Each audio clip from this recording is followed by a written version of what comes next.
wala na po si Mang Biloy. Anong wala? Patay na po siya. Yun ang sabi ng aswang. Pinatay na niya si Mang Biloy. Kaya wala nang epekto yung ginawang orasyon sa buong bakuran. Naparito ako para sunduin ka, Lloyd. Halika na't tumuwi na tayo. Dadalhin na kita sa kuta. Dahil sapit na ako sa amoy mo. Hindi na talaga ako makapaghintay pa. Alam kong mahal mo rin ako. Tama ka. Dapat nga pakinggan ko ang puso ko. Kaya mamamatay ka na!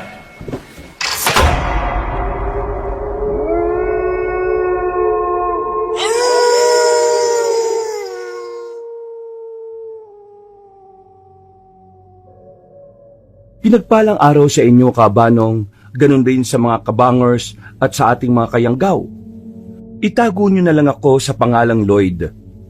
Ako'y 20 taong gulang pa lang. Simula nang maaksidente ako, nagkaroon ako ng kakaibang kakayahan. Madalas ko itong napapansin. Hanggang sa pag-uwi ko ng bahay ng aking tatay John, ay makakatagpo ako ng isang misteryosong babae na nagngangalang Amelia. Dito na rin magsisimula ang mga kababalaghan at makakaengkwentro ako ng isang manananggal. May mga mabibiktima ang halimaw, pero ang mas nakakatakot ay hahabol-habulin rin ako nito. Kabanong, kabangers at mga kayanggaw, ito ang aking kwento.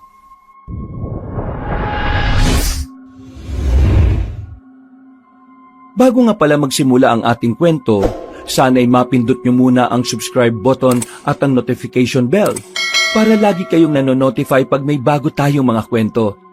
At huwag nyo rin kalilimutan mag-like at comment. Napakalaking tulong po ito sa ating channel para mas makapagatid pa kami sa inyo ng mga magaganda at mga nakakapangilabot na mga kwento. At ngayon, sa ating pagpapatuloy.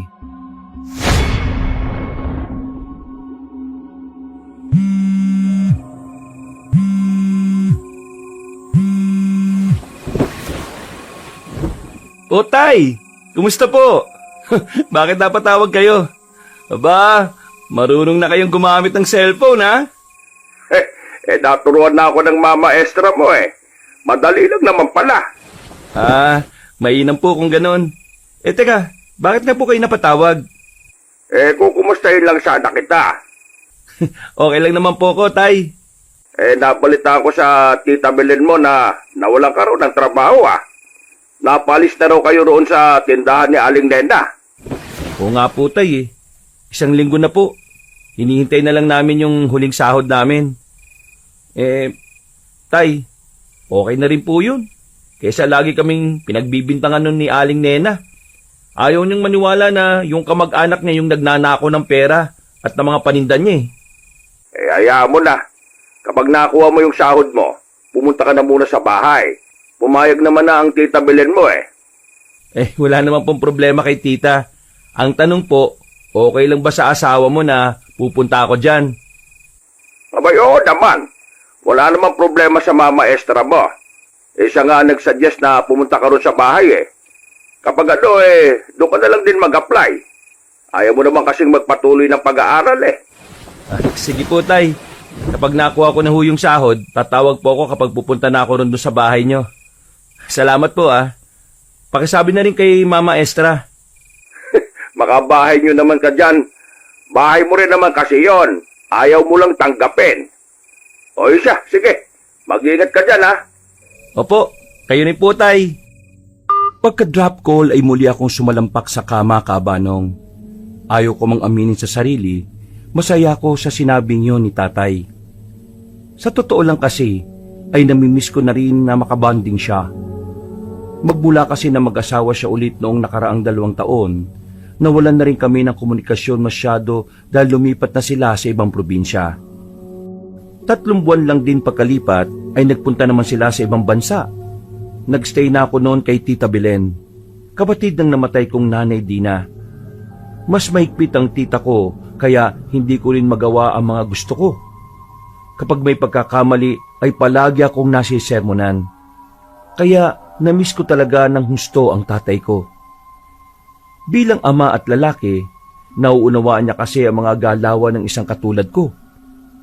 Nanalangin ako bago matulog At dahil sa pagod nung araw na yon, kaya nakatulog din kagad ako. Pero dinalaw na naman ako ng isang kakaibang panaginip. Sa tagal ng panahon ay ngayon na lang ulit ito nangyari. Simula kasi na maaksidente kami ni nanay ay madalas na akong dinadalaw ng masamang panaginip. Dumarating tuloy sa punto na binabangungot na nga ako. Kung minsan ay may mga kakaibang nilalang na hindi ko alam kung totoo. Kung minsan naman ay mga mukha ng normal na tao pero hindi ko naman sila kilala. Sabi ng doktor sa akin, dala raw ito ng trauma dahil sa aksidenteng nangyari sa amin ni nanay. Pero para kay Tita Belen ay marahil daw nabuksan ng sixth sense ko dahil sa nangyari. Posible raw na babala sa ngayon o kasalukuyan sa tuwing dadalawin ako ng masasamang panaginip o bangungot. Naniniwala ako sa sinabi ng aking tiyahin dahil may mga pagkakataon na nangyayari ang ilan sa mga masasama kong panaginip. Katulad na lang ng pagkamatay ng kapitan sa amin. Pati nung nasa sasakyan ng tatay ng kababata ko at kung ano-ano pa. Kaya sa tuwing may ganitong sitwasyon ay naaalarma na rin ako, kabanong. Naabutan ko ang sarili ko na nakatayo sa isang bukuhan.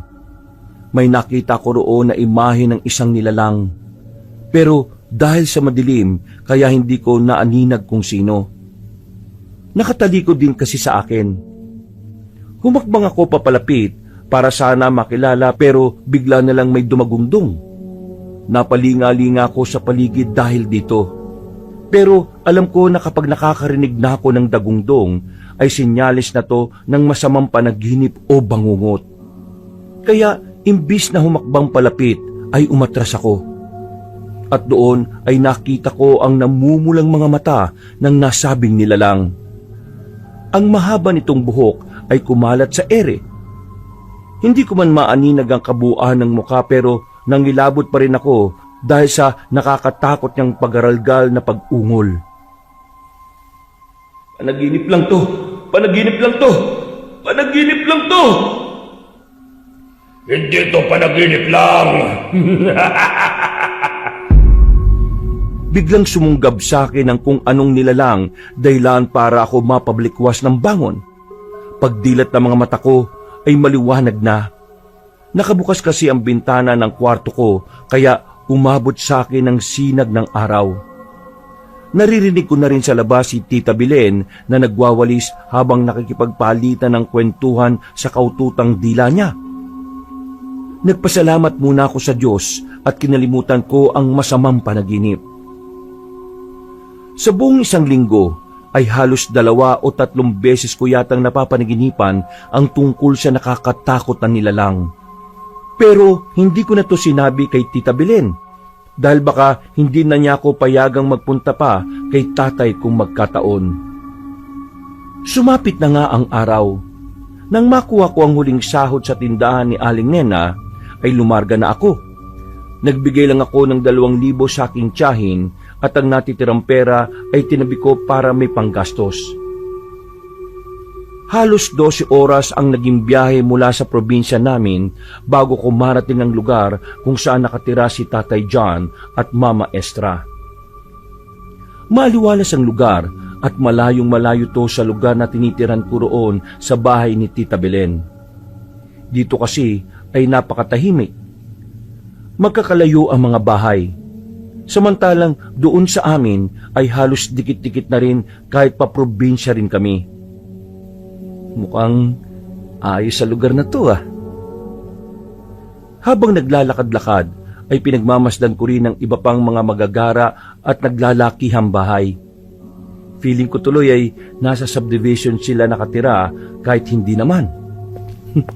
Ang swerte talaga ni tatay sa bago niyang napangasawa. Alam ko namang mabait si Tita Belen. Pero nakakailang kasi kung dito talaga ako sa kanila mag-i-stay. Pero siguro, panahon na rin naman na para itry ko. Napatingin ako sa malaking parke na katabi ng isang open basketball court. Naalala ko nung sinabi sa akin ni tatay tungkol dito. Kaya kahit papaano, kahit mukhang tahimik sa lugar na to, ay hindi ako maboboring. makakapaglaro ko sa umaga o hapon kung kailan ko gugustuhin. Napatingin ako sa matangkad na lalaking medyo chubby ang katawan. Mag-isa lang siyang naglalaro sa basketball court. Nang mapalingon siya sa akin, ay nagdire-diretso na lang ako ng lakad hanggang sa mapadaan ako sa isang bakanting lote. Dito ko unang beses na nakita ang isang malawak na bukuhan. Bigla akong may naalala pero hindi ko na masyadong iniisip. Natuon na kasi ang atensyon ko sa lalaking chubby na biglang nadapa. Pinigil ko ang pagtawa dahil lumingon yun sa kinaroroonan ko bago tumayo at nagpagpag ng kanyang tuhod. Anong tinitingin-tingin mo, ha? Ha?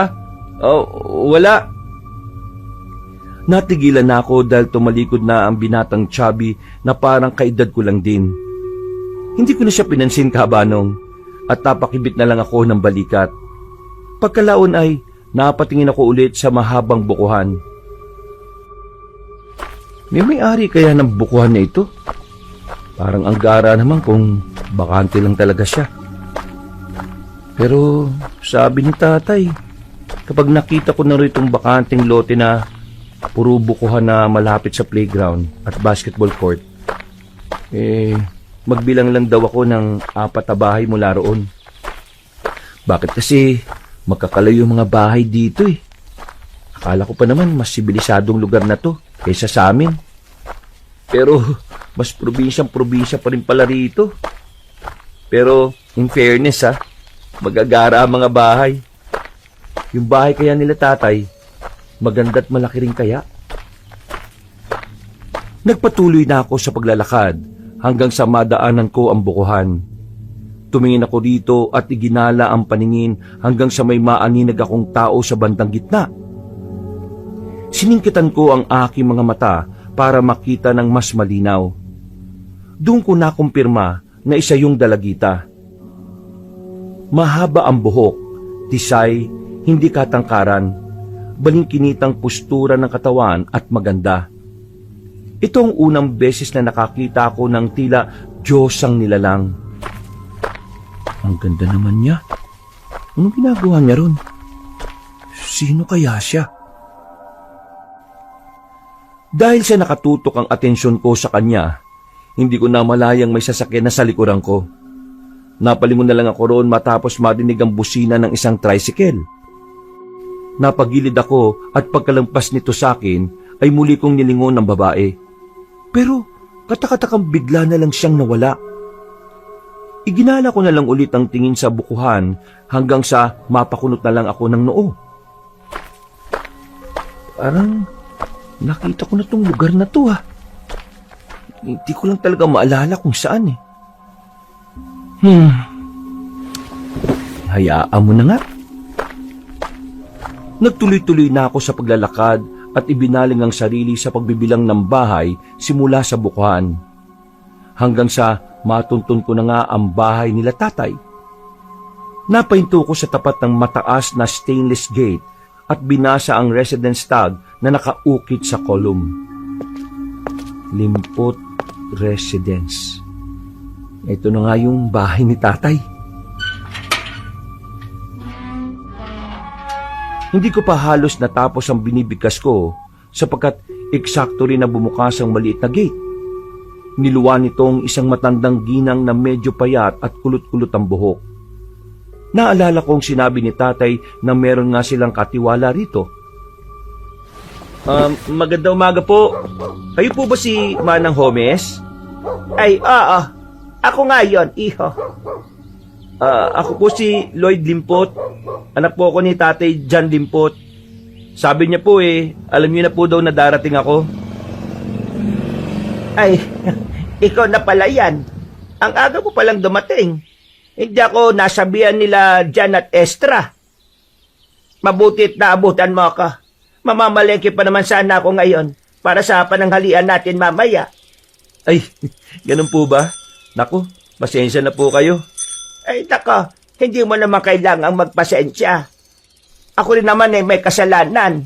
Ang akala ko kasi may nakastak pang may luluto sa rep. Wala na pala.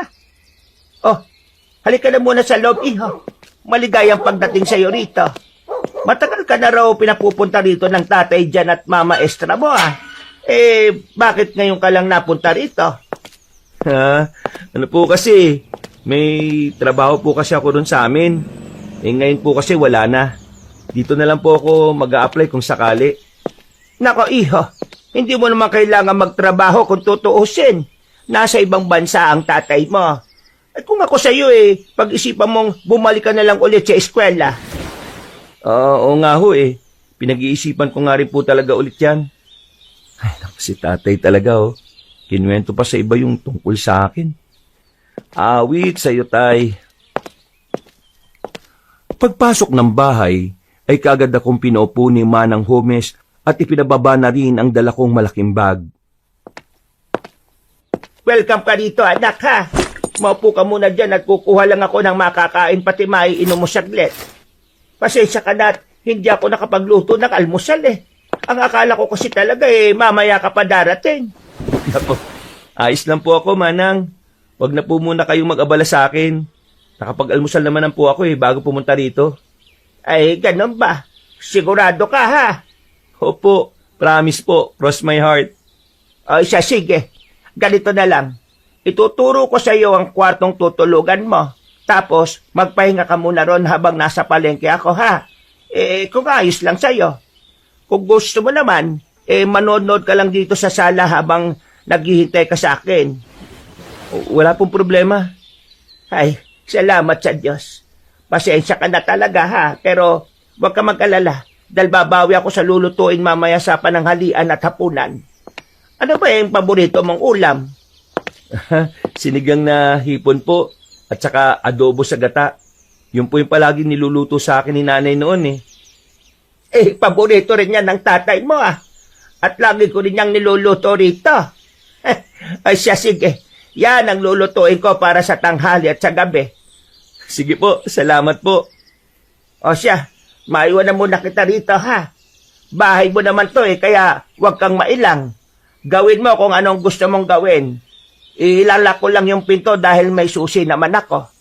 Kung sakali makatulog ka gigisingin na lang kita bago mananghalian. Sige po, Manang. Ingat po kayo sa biyahe ha. Sige, magpahinga ka na muna. Mamaya na lang tayo magkwentuhan. Pagkalis ni Manang Homes ay naglibot-libot muna ako. Nakakamangha dahil talagang maganda ang nasabing bahay at kumpleto sa kagamitan. Medyo nalungkot lang ako dahil napakatahimik pala sobra. Masyadong tahimik pala sa lugar na to. Nakakamiss tuloy yung boses ni Tita Belen na maingay lalo na kapag umaga. Matawagan ko nga muna siya. Habang naglilibot sa unang palapag ng bahay, sinabi ko sa kanya na nandun ako. Biniro ko pa nga siya na siguradong mamimiss ko ang pagbubunga nga niya dahil napakatahimik sa lugar na yon. Nang matapos na kami mag-usap, ay eksaktong paakyat na ako sa hagdan. Nalibot ko na rin kasi ang buong ground floor. Pagdating sa ikalawang palapag, ay dumiretso kagad ako sa sinasabing silid ni Manang Homes. Pagpasok ko doon, ay napawaw talaga ako habang nilalapag ang malaki kong bag. Pagkatapos ay dali-dali akong tumalon ng pasalampak sa kama. Grabe, saktong-sakto yung kama. Hindi sobrang tigas, hindi rin sobrang lambot. Para ako nitong nasa ulap Sarap matulog kapag ganito. Saglit akong napapikit subalit napadilat din kagad matapos makarinig ng tila mga nahulog na kung ano mula sa labas. Dahil dito ay dali-dali akong napalabas ng kwarto hanggang sa mapunta ako sa terrace ng second floor. Dito ay nakita ko ang isang maliit na flower vase na nabasag, kaya agad ko itong dinampot at nilinis. Nang makakita ko ng maliit na trash bin, ay inilagay ko yun doon. Pabalik na sana ako sa loob nang mapatingin ako sa bukuhan. Ayos kitang-kita pala rito yung bukuhan na yun. Sarap tuloy ng hangin Masarap ding magtambay dito Doon ko rin nakita yung babae kanina. Taga saan kaya yung magandang yun? Di na bale. Kung taga rito siya, siguradong makikilala ko rin naman siya kaagad. Bumalik na ako sa loob ng kwarto at nagpalit ng pambahay na damit. Pagkatapos ay bumaba na ako sa ground floor. Sa sala ko para manood muna ng TV. Nakakaboring din kasi ang pakiramdam na mag-isa. Naisip ko tuloy kung hanggang kailan ako magtatagal dito. Sanay pa naman ako sa mataong lugar at maraming kausap palagi. Naglipat-lipat ako ng channel at sa pagpapatuloy ng panonood ng TV, di ko na namalayang nakaidlip na pala ako. 10:30 na ng umaga ako nagising dahil sa ingay sa labas. Pagsilip ko sa bintana ay nakita ko ang iilang tao at isang tricycle na nakatigil doon. Nag-uusap-usap sila tungkol sa interesanting bagay kaya pasimple akong nakinig. Hininaan ko ang TV at napakunot ng noo sa aking mga nalaman.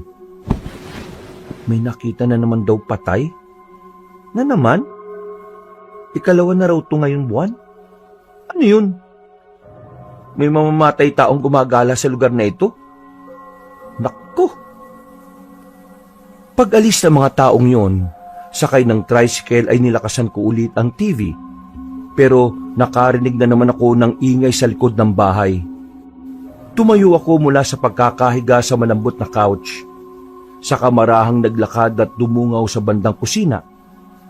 Doon ko biglang naisip ang tungkol sa mamamatay taong narinig ko kanina dun sa usapan. Nangilabot tuloy ako kabanong pero nagtungo pa rin ako sa kusina para makasilip sa likod ng bahay. Nakita kong ilang gamit sa kusina na nasa sahig kaya isa-isa ko itong dinampot. Iginala kong tingin hanggang sa madako ito sa half-screen, half-aluminum screen door na umuwang ng kaunti at parang merong lumabas mula roon. Dali-dali akong nagtungo roon at saka binuksan ng screen door. Sumilip ako sa laundry area pero wala pa rin naman akong nakitang kahit na sino. Kaya napakamot na lang ako ng ulo. Medyo mababa lang ang bakuran sa likod ng bahay, kaya kita ang ilang kapunuan sa labas at bahay ng kapitbahay namin na medyo may kalayuan. May nakita kong naglalakad na babae mula sa hindi kalayuan. Napakunot-noo ako habang pinagmamasdan yon. Siya yata yung babaeng nakita ko sa bukuhan Nagtuloy-tuloy na siya hanggang sa hindi na maabot ng paningin ko. Nang pabalik na ako sa loob, eksakto na nakarinig ako ng doorbell. Sinundan to ng pamilyar na boses. Hindi ko lang din matandaan kung saan ko narinig. Umikot na ako at di na pumasok sa loob.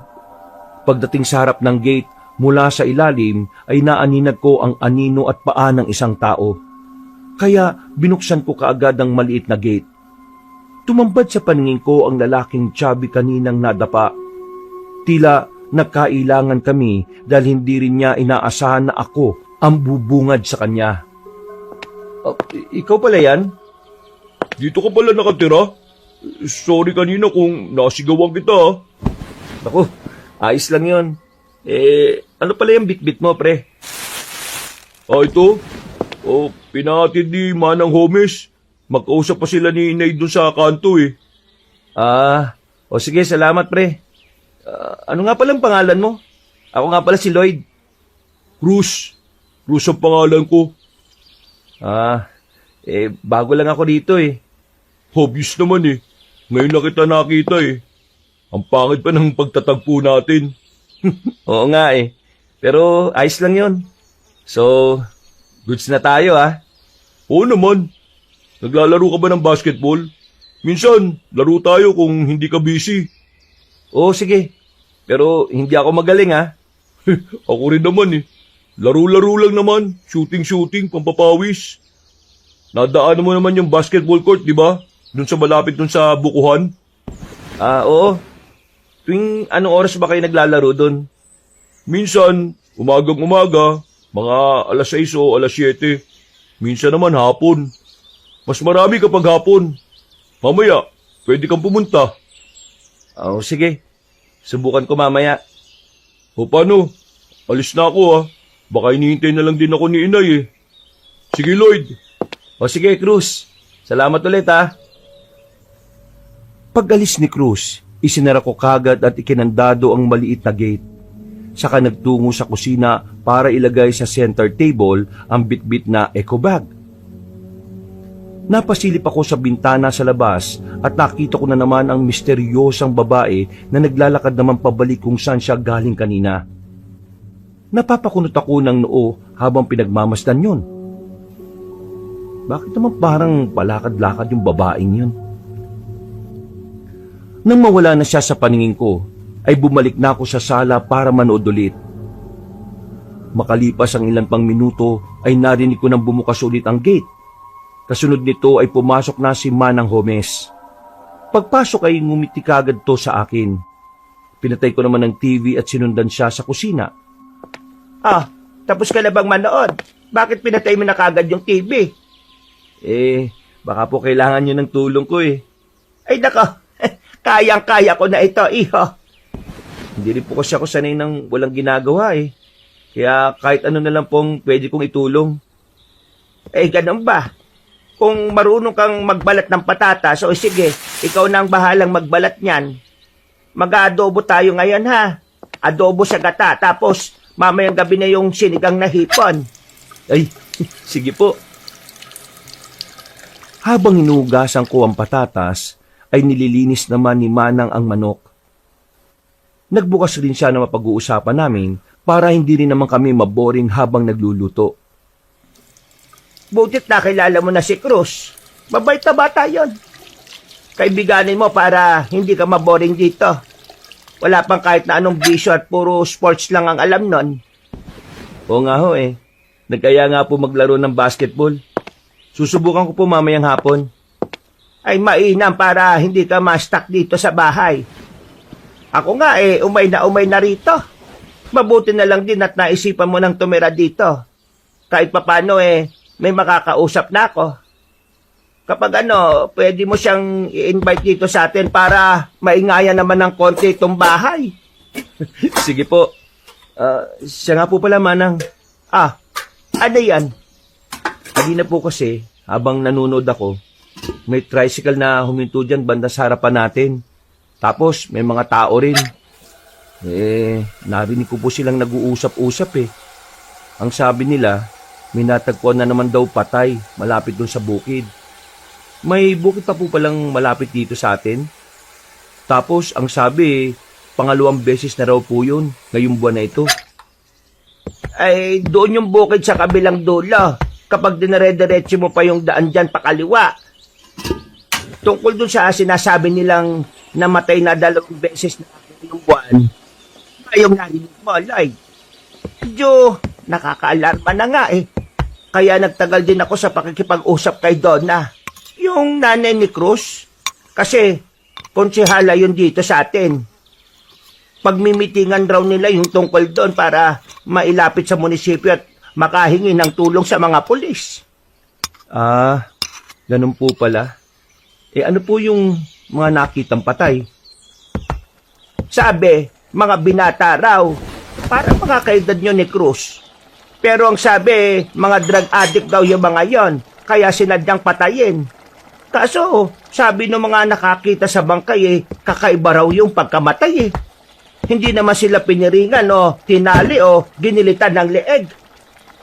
Bakit po? Ano ba nangyari sa mga biktima? Sabi nung kumari kong nakakita ron sa 2 biktima para raw kinalkal yung katawan Tapos nagkalat daw yung ibang parte ng laman loob. Ay, grabe naman po pala. Kaya nga, kinukwento pa lang sa akin parang naduduwal na ako.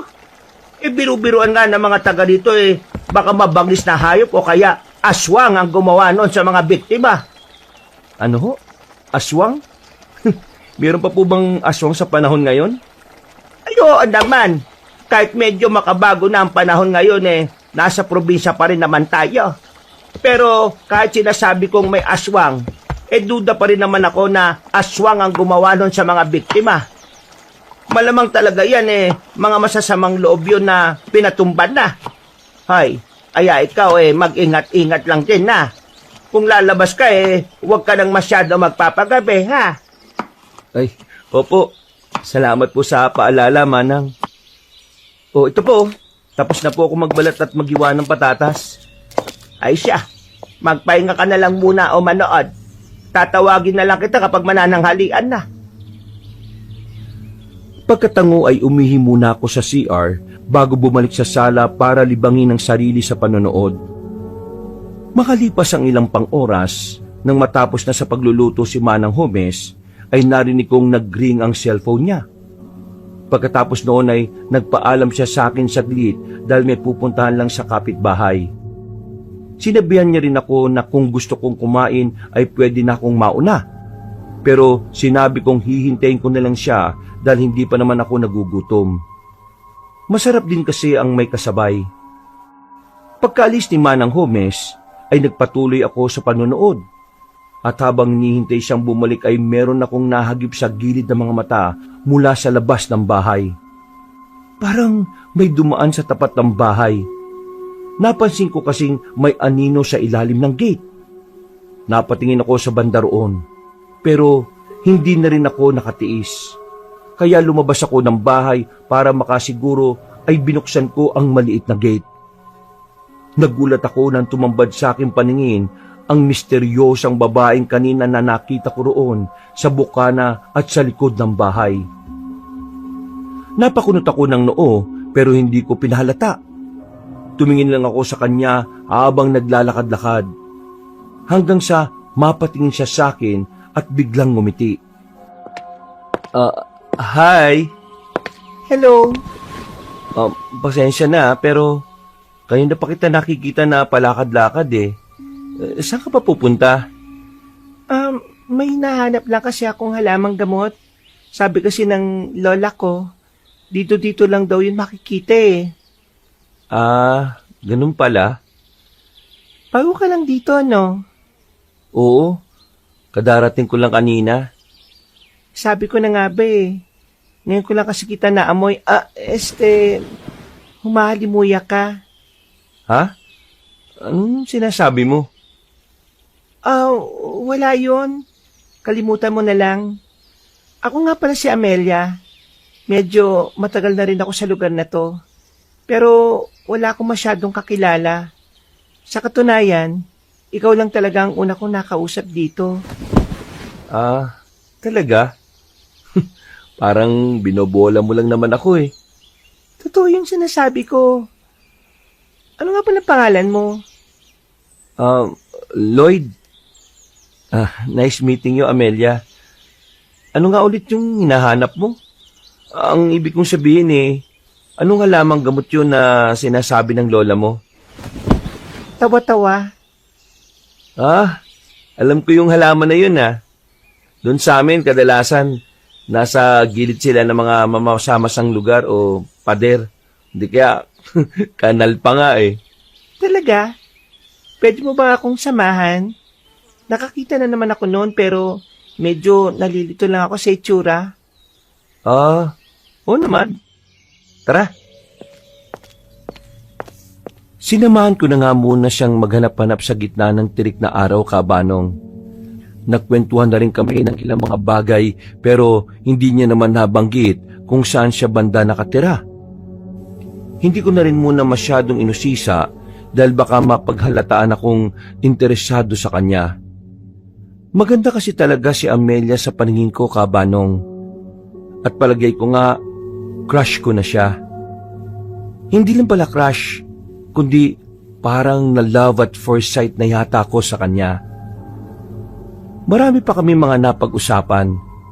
Hindi ko na nga tanda ang iba dahil ang totoo ay mismong sa kanya ako nakafocus. Hanggang sa matalakay namin ang tungkol sa binatang nakitang patay doon banda sa bukid. Natakot kaya ako nung marinig ko yung kanina. Ang sabi nga ng lola ko, hindi raw ordinaryong tao ang gumawa nun. Aswang daw. Yan nga din ang sabi ni Manang Homes. Totoo bang may mga aswang pa sa panahon ngayon? Oo naman. Mas tagulang sila ngayon kumpara nung unang panahon. Marami na kasing panlaban ng mga tao sa kanila eh. Kaya dapat pa rin silang katakutan. Kung minsan kasi, nagpapanggap silang mababait para makapambiktima ng tao. Ay, ganun ba? Medyo nakakatakot nga yung sinasabi mo. Natigilan na ako sa pagsasalita dahil biglang nagtama ang mga mata namin. Sa hindi malamang kadahilanan ay bigla na lang akong may naalala. Para bang nangyari na ang ganito. Hindi ko lang maisip kung saan o kailan. Habang tumatagal ang aming titigan, ay tila ba nakakaramdam ako ng kakaiba na hindi ko rin maintindihan. Napansin ko na parang nagbago ang kulay ng kanyang mga mata. Pero naisip kong baka dala lang yun ng refleksyon ng araw. Pinilit kong kumurap, pero para akong naistatwa. Sa isang iglap ay bigla na lang akong nilamig. Lamig na hindi pangkaraniwan. Nagtayuan ang mga balahibo ko sa braso at sa batok. Kasunod ng makahulugang pagngiti sa akin ni Amelia. Okay ka lang? Ha? Salamat sa tulong mo Uwi na muna siguro ako. Masyado nang tirik ang araw Baka mamaya na lang ako ulit maghanap. Nakakuha naman na tayo Ha? Nakakuha na tayo? Paano? Ito naman, nakalimutan mo na kagad. Ikaw pa nga yung nagturo sa akin kanina Ako? Oo. O sige na, aalis na ako. Baka kapag nagtagal pa ako dito hindi na ako makatiis pa. Katatapos ko pa lang naman kumain. Baka mapakain na naman ako. Hindi ko na siya nausisa dahil tumakbo na si Amelia palayo, kabanong. Nang mawala siya sa paningin ko, ay saka ko lang napagtanto na nasa tapat na pala ako ng bukuhan. Napakunta ko ng noo na punong-puno ng pagtataka. Ang alam ko kasi ay doon lang kami sa tapat ng bahay naghahanap ng tawa-tawa. Napakamot ako ng ulo hanggang sa tila magising ako sa katotohanan nang tumapik si Manang Homes. Ay, nagawa mo dyan anak? Ba't nandito ka sa tapat ng bukuhan? Po? May bahay pa dito sa looban ng bukuhan? Wala namang bahay dyan. May-ari niyang lupa kaya bawal magtayo ng bahay dyan. Hindi taga rito yung nakabili pero hindi ko rin alam kung bakit di pa tinatayuan ng bahay. Siguro nang hihinayang sa mga puno ng buko. Ganun ba? Pero bakit dito tumakbo si Amelia? Siguro may mga tago siya naman doon para mas madali siyang makauwi. Tara na nga sa bahay para makakain na tayo ng pananghalian. Tirik na rin ang araw at masakit na sa balat.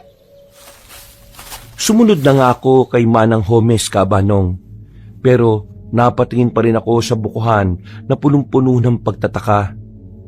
Habang papasok sa loob ng bahay, ay napapaisip pa rin ako dahil sa kakaibang pakiramdam nung nagkatinginan kami ni Amelia. Ganito ba talaga kapag na love at first sight? Ang gara naman pala ng pakiramdam.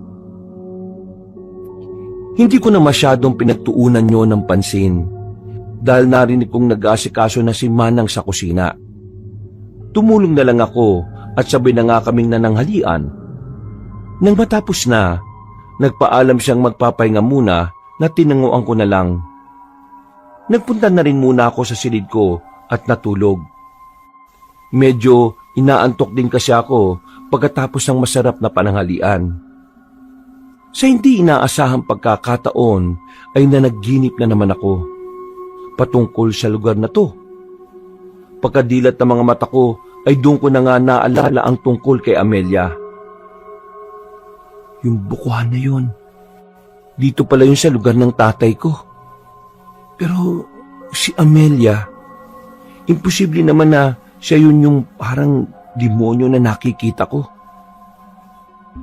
Posible kayang nasa alanganin ng buhay niya? Naku, wag naman sana. Pasado 4:00 ng hapon, nagpaalam ako kay Manang na pupunta lang ako sa court para maglaro ng basketball. Pumayag siya kaya gumayak na kagad ako. Mabilis ako nagtungo sa nasabing lugar. At nang muling mapadaan sa bukuhan ay saglit akong napahinto at napatingin ulit dito bago magtuloy-tuloy. Naabutan ko na nga ron si Cruz na naglalaro. Nang makita niya ako, ay tumigil siya at pinakilala ko sa mga kaibigan niyang sina Juan at Andel. 5:30 nang matapos kami sa paglalaro. Naiwan na kami ni Cruz dahil may pinuntahan ng dalawa naming kasama. Dahil sa iisa lamang ang daan namin, kaya nagsabay na kaming umuwi. Nang mapadaan kami sa bukuhan, ay napatingin na naman ako rito. Habang nagkukwento si Cruz ng kung ano-ano. Nang makalagpas na kami roon, ay bigla siyang nag-iba ng usapan. Ay, siya nga pala pre. Napansin ko lang kanina. Titig na titig ka ron sa bukuhan ah. Bakit? Ha? Oh, wala naman. Ay, siya nga pala pre. May kilala ka bang Amelia? Amelia? Wala pre. Bakit? Okay. May nakilala kasi ako kanina. Tumakbo nun sa bukuhan eh. Tinulungan ko pa namang maghanap ng tawa-tawa. Oh? Talaga? Oo pre. Alam mo bang may mga kwento-kwento tungkol dyan sa bukuhan? Kaya mag-iingat ka dyan ha. Ha? Anong kwento-kwento naman dyan? Tuwing bilog raw ang buwan, may nakikita dyan ng mga taga rito. Alam mo kung ano? Ano pre? Maraming tumatay dyan sa galit nila sa bumili ng bukuhan. Loko-loko ka. Akala ko pa naman talaga eh. Nakakatakot na yung sasabihin mo. Puro kalokohan lang pala. Biro lang. Masyado ko naman palang patole. Pero wala talaga akong kilalang Amelia. Kaya mo, kapag may nakilala ko na ang pangalan ni ganon, sasabihin ko kagad sa'yo. Sige pre, salamat. O paano? Dito na ako. O sige, see you na lang ulit sa laro ah. Pumasok na kagad ako sa bahay at nag-ayos ng sarili saka nagpahinga. Pagsapit ng gabi, matapos makapagilamos ng katawan, ay nagtungo muna ako sa terrace para magpahinga. Doon ay masaya kong pinagmamasdan ng mga bituin sa langit. Habang nilalanghap ko ang hangin, ay nakaamoy ako ng kakaiba. Para tong langis na ewan pero hindi ko lang matukoy kung anong uri. Para itong amoy ng kandila na hinaluan ng medyo mabahong damo. Pero di ko na yun masyadong pinansin. Naupo na ako sa bench at saka nag-selfie gamit ang may kalumaang cellphone. Gamit ang front camera ay makailang ulit akong nag-take ng picture. Nang silipin ko ito ay muntik ko nang maihagis ang cellphone. Tila may mga namumulang mga mata kasi akong nakuhanan sa likuran. Pagtingin ko sa likod, nakahinga ako ng maluwag dahil pusang itim lang pala na nakatambay sa terrace na stainless steel grill. Walang yung pusa to. Aatakin pa ako sa puso dahil sa mingming eh. Sinuway ko ang pusang itim kaya tumalon ito sa terrace na ikinagulat ko. Pero mas lalo akong nagulat dahil bigla na lang may lumipad na kung anong malaking ibong itim palayo mula sa tinalunan ng pusa. Nang mawala ang nasabing ibon, ay napatingin ako sa tinalunan ng pusa. Saka ko lang na-realize na mataas pala yun. Hindi ko na rin nakita ang nasabing hayop kaya bigla kong kinabahan. Teka, yung pusa ba yun na nagpalit ng anyo bilang ibon? Nakang tokwa, nakang teting. Ayaw ko na nga rito. Baka totoo yung sinasabi ni Mang Homes na may aswang ngayon dito sa lugar nila. Kinandado ko kagad ang pinto sa terrace. Pagkatapos ay bumaba muna ako at nagpunta sa kusina para uminom ng tubig bago matulog. Naabutan ko roon si Manang Homes na eksaktong katatapos lang din magsalansan ng mga pinagkainan namin kanina. Hindi na rin ako nakatiis na kausapin pa siya. Manang Homes, may tatanong po sana ako sa inyo. Ah, ano yon, iho? Di po ba yung aswang may kakayahan silang magpalit ng anyo sa iba't ibang hayop? Oo. Bakit mo naman naitanong? Ano po kasi, may nakita akong pusa kanina sa terrace. Tapos, nung sinuway ko, tumalon. Tapos po naging malaking ibon na itim. Ay! Diyos ko po! Totoo ba yan? Opo napicturean ko nga po yung pusa. Ito po Nang maipakita ko ang larawan, ay takot na nag-sign of the cross si Manang Homes. Pinayuhan niya rin ako na burahin ang picture na sinunod ko kaagad. Pagkatapos ay inaya niya ako magpunta sa altar para magdasal. Higit 15 minutos din kaming naroon at nang matapos na ay pinayuhan niya ako na mag-lock ng mga bintana. Hindi na ako masyadong nagtanong pero ramdam ko sa pananalita at kilos niya ang takot. Dito ko lang din naalala ang payo sa akin ng tatay ko nung nakaraan na palaging sumunod sa mga bilin ni Manang Homes. Dahil nga sa mapamahiin na matandang kasambahay. Katulad ngayon, bago matulog ay naglagay ako ng asin sa bintana ng aking kwarto. Kinabukasan, eksakto 6:30 ng umaga. Matapos makapagilamos ng muka, ay bumaba kagad ako sa kusina para mag-almusal. Pagdating ko roon ay nakita kong may kasama na si Manang Homes na pinakilala sa akin bilang si Manong Biloy. Naunawaan ko kagad kung anong pakay ng may edad na Ginoo dahil sa itsura niya. At maya-maya pa ay naglabas na siya ng isang sanga na may tuyong dahon. Binigyan naman siya ni Manang ng baso at itlog. Pagkakuha ay binulungan niya ang itlog at saka binasag sa mismong baso. Nakita ko na nagkaroon ng kakaibang anyo ang itlog. At narinig ko pang sinabi ni Mang Biloy na totoong araw na dumalo sa bahay namin kagabi ang aswang. Diyos ko po! Ibig sabihin pala talaga may aswang na gumagala-gala rito sa lugar natin, Biloy. Ano ba ang pwedeng gawin para layuan kami ng aswang? May kinuha ang albularyo sa luma niyang bag na pulseras na may Carmen de Guerra na nakapendan. Binigyan niya kami tig-isa at pagkatapos ay nagpatuloy na siya sa kanyang ginagawa. Halos kalahating oras na tila nag-uorasyon ng Ginoo sa loob ng bahay at bakuran.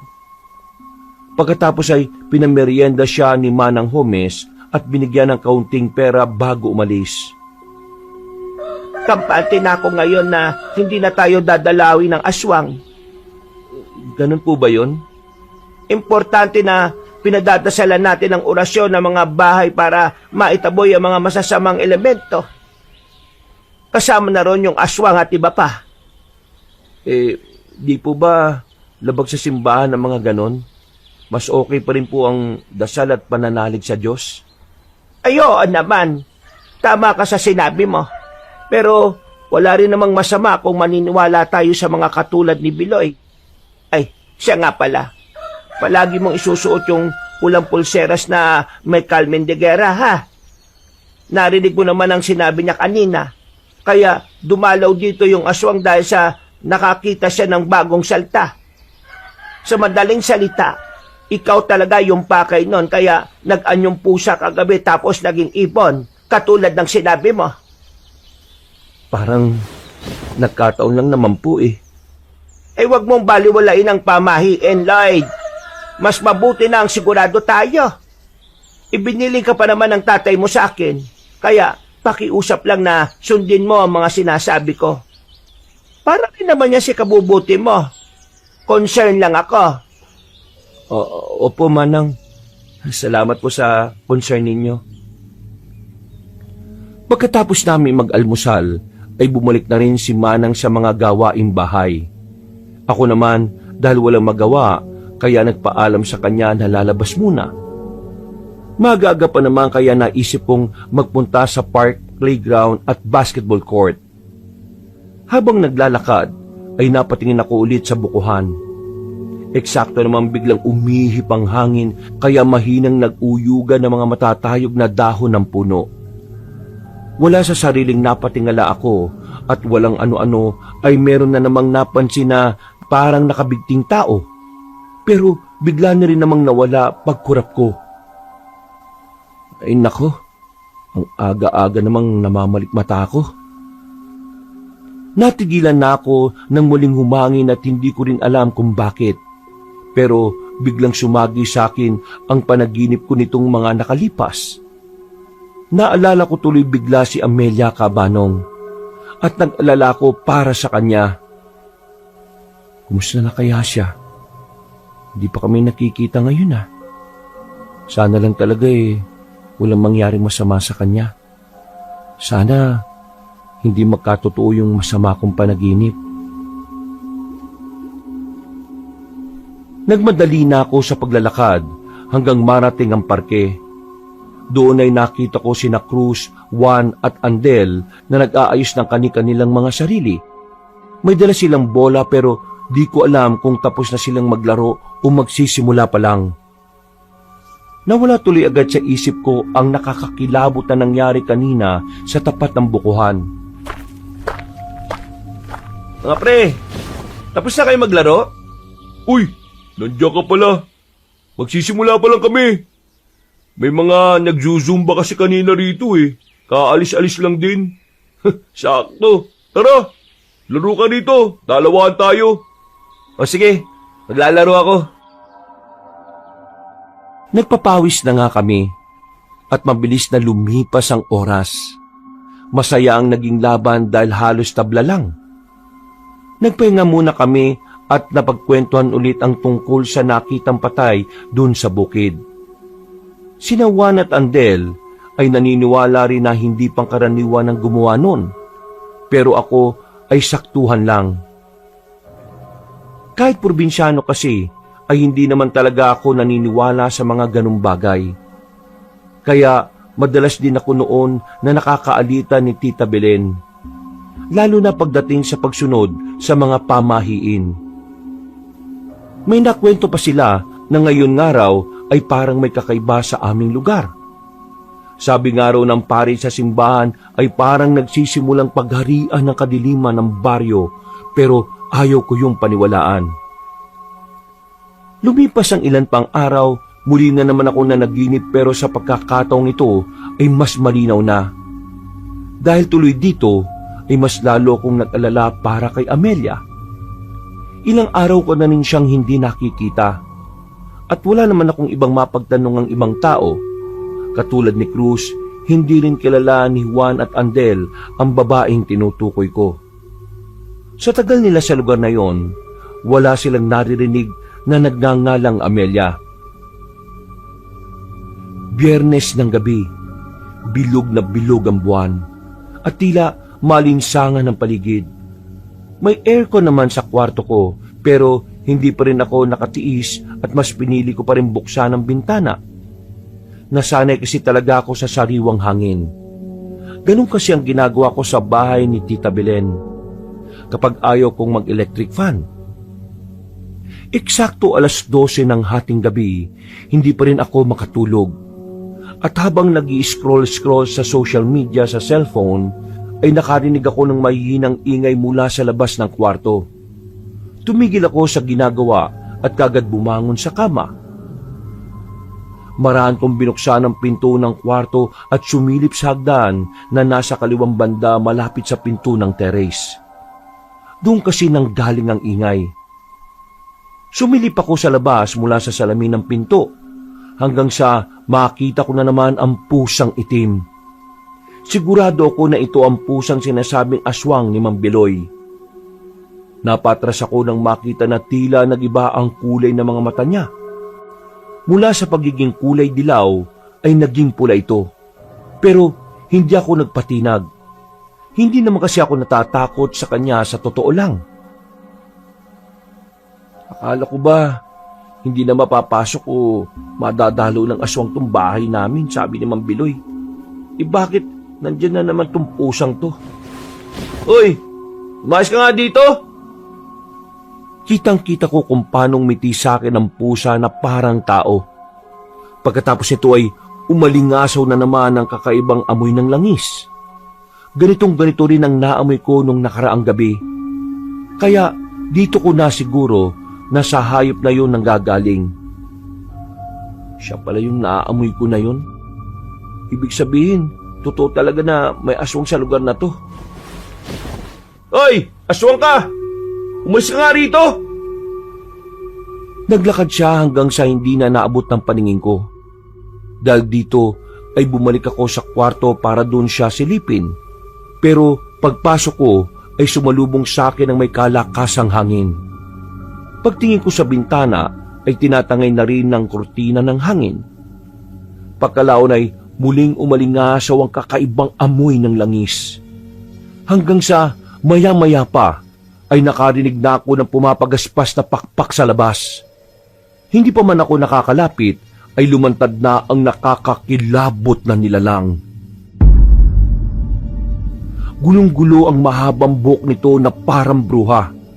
Nakakatakot ang itsura na parang taong paniki at may malalaking nangingitim na mga pakpak. Nang tingnan ko ang balat niya, para yung kahoy na maugat-ugat. Mahaba rin ang dila pero manipis yun at ang mga mata ay namumula ng gusto. Inay ko po! Halimaw! Nagkampay yun ng pakpak kaya napatras ako. Lalo na nang sinubukan itong pumasok mula sa bintana. Mabuti na lang ay malaki ang pakpak nito kaya hindi nagkasya. Hindi ko pa man suot ang pulang polseras na may Carmen de Guerra. Ano bang kailangan mo sa akin, ha? Umalis ka na! Humalimuyak ang amoy ng dugo mo. Napapalaw na ako sa iyo, Lloyd. Ha? Teka, paano mo ako nakilala? Importante pa bang malaman mo yon? Papasukin mo ako at ang matikman na kita. Hindi ka pwede pumasok. Sabi naman Biloy, hindi ka na raw makakadalaw dito dahil sa orasyon niya. Oo, tama siya. Hindi na makakatungtong ang kahit na sinong alagad na kadiliman sa bakuran ninyo. Maliban na lang kung mamamatay na mismo ang nagsagawa ng orasyon sa lugar na ito. Ha? Anong ibig mong sabihin? Huwag mong sabihin. Oo, tama ang naisip mo, Lloyd. Pinatay ko na ang walang yang yon na sagabal sa plano ko. Ilang araw ko na rin siyang minamanmanan hanggang sa makakuha ko ng tiyempo. Ngayon, wala nang makakapigil sa akin. Takam na takam talaga ako sa iyo. Manang Omes! Tulong! Nandito yung aswang! May halimaw dito! Tulong! Galit na nagpumilit pumasok ang nakakatakot na aswang. Subalit dumating na rin si Manang Homes. Gulat na gulat din siya nang makita ang halimaw. At mabuti na lang ay handa rin siya. Kaganyang sinaboy ang asin na may basbas na galing sa simbahan. Pinayo kasi ito ni Mang Biloy nung nakaraan. Sa pulang aswang sa muka, pakpak at ilang pang bahagi ng katawan. Biglang umusok ang katawan niya at nalusaw na parang asido ang tinamaang parte. Dahil dito ay napaangil ang halimaw sa galit. Isang nakakapangilabot na along ang umalingaw-ngaw sa buong paligid. Susugod pa sana ito sa amin pero muling nagsaboy si Manang Homes. Kaya wala na itong mapagpilian kundi ang lumipad palayo. Dali-dali ko namang isinara ang bintana at kinandado. Saka napatingin sa kasambahay na tila gulat na gulat din. Aswang ba talaga yon? Opo, yung halimaw po na yun ang pusang itim. Manang, nakita ko siya sa terrace bago magpalitan nyo bilang aswang eh. Sabi ko naman sa iyo, huwag mo nang bubuksan ang bintana, Lloyd. Nakasara naman po ah. Kasasara mo lang talaga. Ay teka, katuntong ulit yung halimaw na yon dito sa bakuran natin.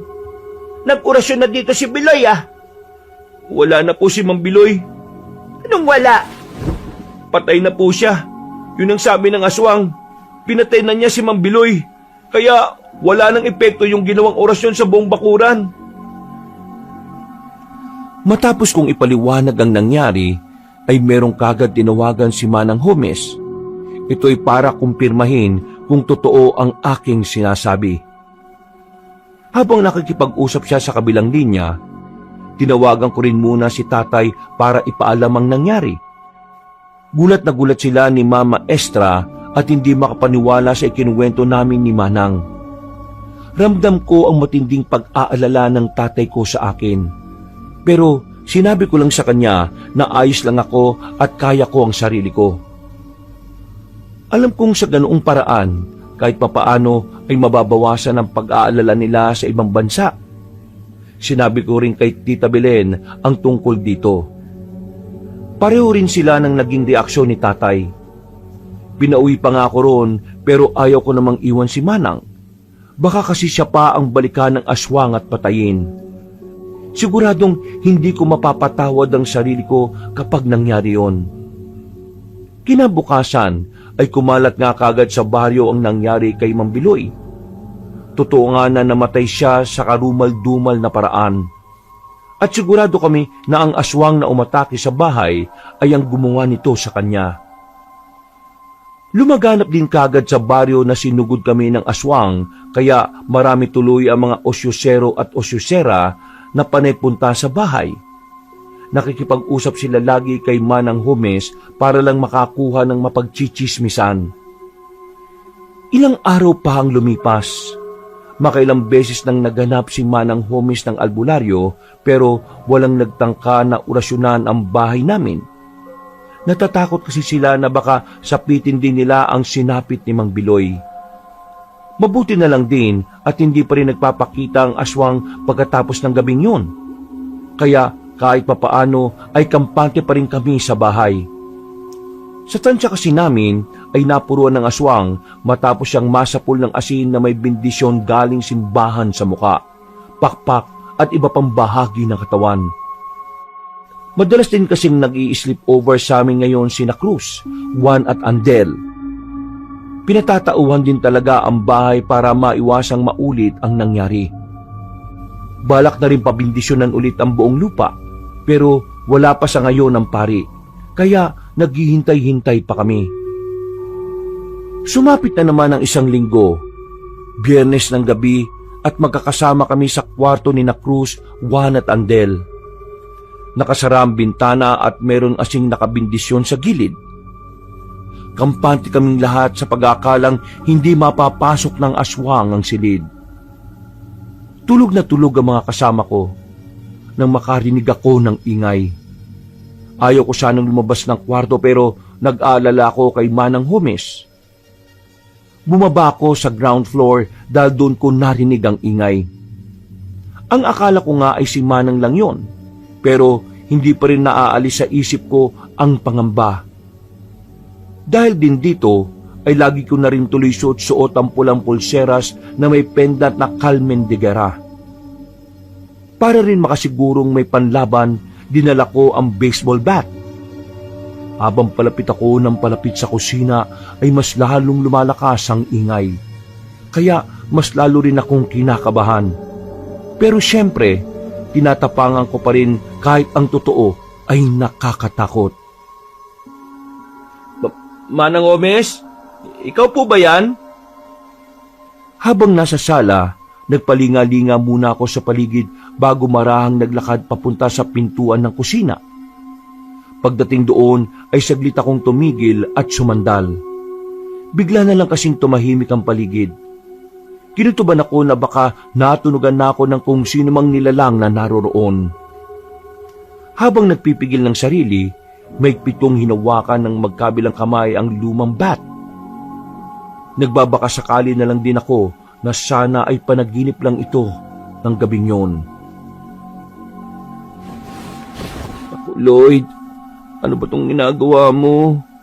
Nagtatapang-tapangan ka. O pwede mo namang gisingin ng mga kasama mo dito ngayon eh. Bakit mag-isa kang pumupunta dito sa kusina? Ano ko ba? Hindi ko na halos natapos ang huling salita dahil muli na naman nagkalansingan ng mga gamit sa kusina. Sa gulat ay kamuntikan pa nga akong mapasigaw. Mabuti na lang ay natutup ko kagad ang bibig at mabilis na napasandal sa gilid. Huminga muna ako ng malalim at pilit na ikinalma ang sarili bago dahan-dahang dumungaw sa pintuan. Mula sa pinopwestuhan ay kitang-kita ng dalawa kong mga mata ang kalahating katawan na tila may kung anong hinahanap-hanap sa kusina. Nagulat din ako dahil nakabukas na ang pinto sa likod ng bahay. Pagbukas ko ng ilaw ay dito na nga tumambad sa akin ang itsura nito. Halos masuka-suka ako nang makita sa ibabaw ang lamang loob ng kalahating katawan. Muli ring umalingasaw ang amoy ng kakaibang langis, kaya napatras ako at napasigaw. May kalahating katawan, Manang Omis! Tila narinig ako ng kalahating katawan. Pumaling kasi ito sa direksyon ko at mabilis na naglakad ang mga paa nito na parang sasalakay. Sa sobrang pagkataranta ay na-outbalance ako. Natumba ako paharap at nabitiwan ng bat na hawak ko. Tumalsik yun sa malayo at bago ko pa makuha ay dinambahan pa ako ng kalahating katawan. Kahit alam ko namang tila wala tong laban, nataranta pa rin ako at nagsisisigaw na lang. Akala ko rin talaga noon ay matapang talaga ako pero alam ko na ngayon sa sarili ko na isa kong malaking duwag. Tulong! Tulong! Tulungan niyo ako!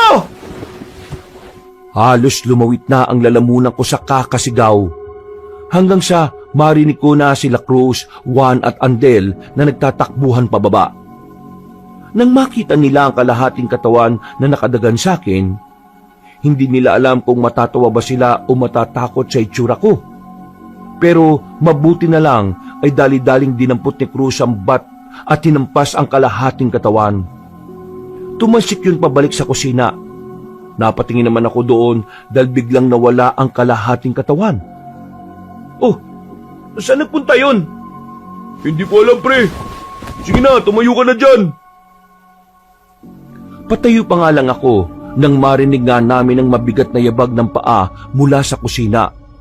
Napatingin kaming apat doon at gano'n na lang ang gulat namin nang mabilis na tumakbo ang kalahating katawan. Buwisit na yan. Kahit kalahati lang, nakakatakot. Paluin mo pa, pre. Eto na nga eh. Tumakbo kayo sa hagdan, guys.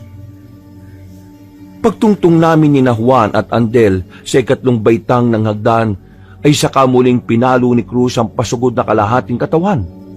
Tumalsik na naman yon, pero sa pagkakataong yon ay tumama na ito sa pader bago lumagpak sa sahig. Lumabas na rin si Manang Homes mula sa kanyang silid. May dala siya ulit asin na may bendisyon. Nang makita niyang nagpupumilit tumayo ang kalahating katawan, ay sinaboy niya kagad ang asin. Nagkakakawag yun at maya-maya pa ay narinig namin ang nakakakilabot na hiyaw mula sa hindi kalayuan. Napadungaw kaming lahat sa bintana sa sala. Hindi namin alam kung saan titingin dahil sa lakas ng pag-angil. Pero nang muli kaming bumaling sa kinaroroonan ng kalahating katawan ay wala na ito. Dali-daling tumakbo si Manang Homes at isinara ang pinto sa likod ng bahay.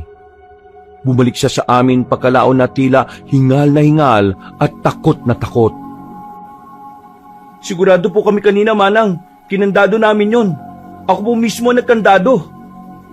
Eh kung ganon, paano nakapasok yung kalahating katawan na yon? Hindi rin namin alam eh. Nagising na lang ako kanina tapos pagtingin ko po sa kusina, nandun na yung kalahating katawan na yun. Ano po ba yun? Katawan yon ng manananggal. Paano kaya nakapasok yun dito? Palaisipan nga sa amin kung paanong nakapasok ang katawan ng manananggal sa bahay na yun, Kabanong. At dahil sa nangyaring to, ay hindi na kami halos nakatulog. Pagsikat ng araw ay umugong na naman ang ingay patungkol sa nangyari.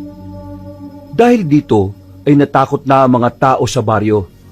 Lalo na at 3 na ang naitatalagang namatay dahil sa aswang. Nakumpirma na nga rin na isa itong manananggal at lumabas na ako lang talaga ang target ng nasabing halimaw. Nagkaroon tuloy ng gulo dahil hiniling ng mga marami na umalis ako sa baryo dahil ayaw ng mga taga rito na naroroon ako. Kaya nagdesisyon na rin talaga ako na umalis. Habang nag-iimpake ng mga gamit, ay nagring ang cellphone ko. Sinagot ko ito kaagad nang mabasa ang pangalan ni tatay.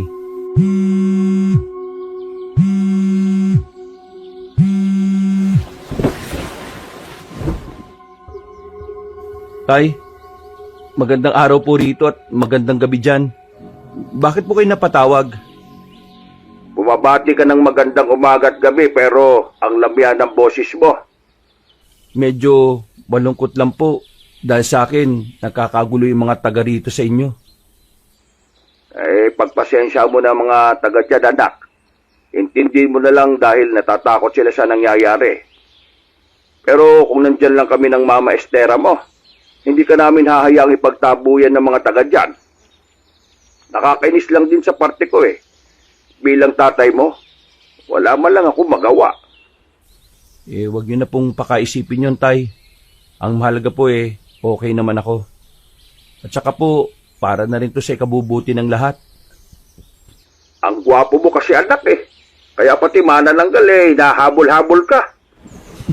Si tatay naman, ng asar pa. Ang dami namang makakagusto sa akin. Bakit yung aswang pa? Pinapagaan ko lang ang pakiramdam mo, anak. Para naman hindi ka malungkot sa pag-alis mo dyan. Ang totoo nga yan naiinis ako sa sarili ko. Ako ang nagpilit-pilit sa iyo na magpunta dyan tapos ganito ang nangyari. Pakiramdam ko tuloy kasalanan ko. Tay, wag yun na pong sisihin ang sarili nyo. Ayos lang naman ako. Gusto ko rin naman pong pumunta rito Nagkataon lang po talaga na, sabi nyo nga po, nagustuhan pa ako ng isang manananggal. Mas okay sana kung si Amelia na lang ang nagkagusto sa akin Oy, sino naman yung Amelia na yon? Yun nga po tay Yung una at huli naming pagkikita nung unang dating ko rito sa inyo. Hindi rin naman siya kakilala ng mga taga dito. Kaya kahit gustuin ko mang magpaalam hindi ko rin alam kung paano. Hayaan mo na anak. Ipapakilala kita sa mga taga rito. Naisip na kasi namin ng Mama Estra mo na sa susunod na taon kukunin ka na namin. Maghintay-hintay ka lang dyan.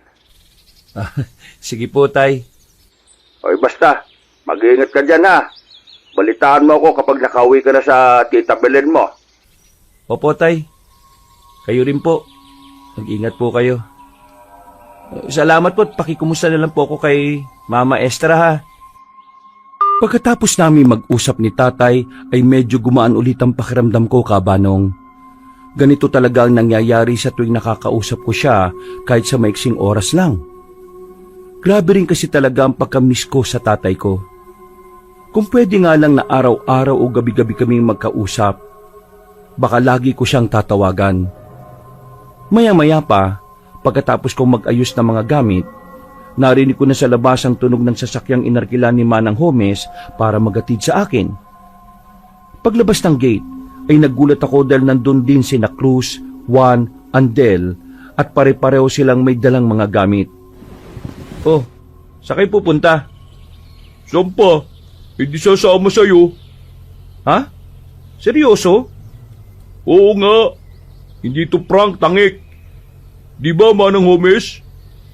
Alay, pumayag naman yung mga magulang nila dahil sa takot ngayon dito sa baryo. Pero 2 linggo lang silang magbabakasyon sa inyo. Nakausap na rin naman namin ang tatay mo at ang tita Belen mo roon sa inyo. Payag naman siya. Natutuwa nga siya dahil meron ka na nga rin mga bagong kaibigan. Oh, ayaw mo pang maniwala ha? Sabi ko naman sa'yo, pre. Anong naisip nyo? Bakit nyo naisipang sumama sa akin dun sa amin? Siyempre, sanggang dikit na tayong lahat After nating makaikwento yung kalahating katawan ng manananggal. Puro talaga kayo kalokohan, no? Pero, salamat sa inyo mga pre, Matapos kaming magngitian, ay sinabihan na nga kami na isakay na namin ang mga gamit sa kotse. Sumakay na kaming lahat kasama rin si Manang Homes. Mag-i-stay din kasi siya ng 2 linggo sa bahay ni Tita Belen. Habang nagmamaneho, ay nag-check ako ng gamit.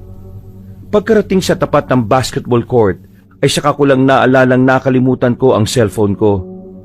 Pinahinto kong sasakyan para balikan yun. Binigay sa akin ni Manang Homes ang susi kaya dali-dali akong tumakbo. Hindi na rin ako nagpasama para mas mabilis. Pagdating sa loob ng bahay, kinuha ko kagad sa sala ang cellphone. Lumabas kagad ako at patakbong bumalik sa kotse. Hanggang sa mapahinto ko sa tapat ng bukuhan. Nagulat na lang ako nang makita roon si Amelia.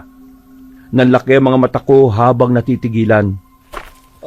Amelia? Balita ko, aalis ka na. Oo nga eh. Nabalitaan mo na rin naman siguro yung nangyayari ngayon.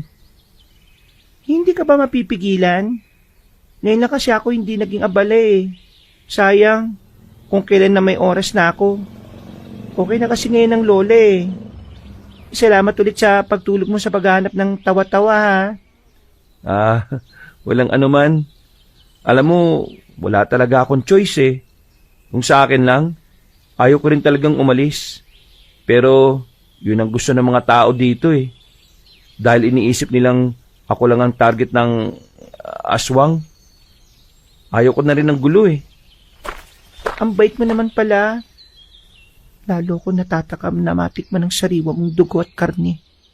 Kasi ang mababait na tao raw, malambot ang karne at matamis ang dugo. Ano? Hindi kita maintindihan. Bakit ka bumubulong-bulong dyan? Pasensya na. Huwag mo akong pansinin. Mabuti pala't lumabas ako.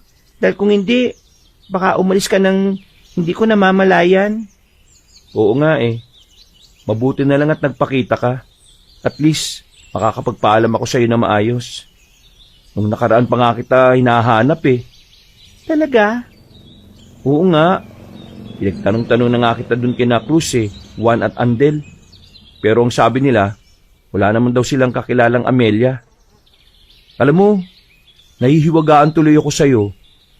Gusto ko nang isipin na ikaw yung manananggal eh. Pero sa ganda mong yan, parang imposible. Sus, nambola ka pa. Aalis ka na't lahat-lahat eh. Pero, seryoso. Mamimiss kita. Totoo bang mamimiss mo ko? Oo, ayaw mo ba? Gusto. Ang totoo niyan eh, ako rin. Mamimiss kita. Huwag ka na kasing umalis. Dito ka na lang para makasama na kita. Hindi ko alam pero dahil sa mga sinabi niyo ni Amelia, ay parang nanayo ang mga balahibo ko sa katawan, Kabanong. Hindi dahil sa takot kundi dahil sa kakaibang sensasyon na tila bumabalot sa aming dalawa. Bumilis ang tibok ng puso ko na parang tambol. Lalo na nang lumapit siya sa akin at makipagtitigan mata sa mata.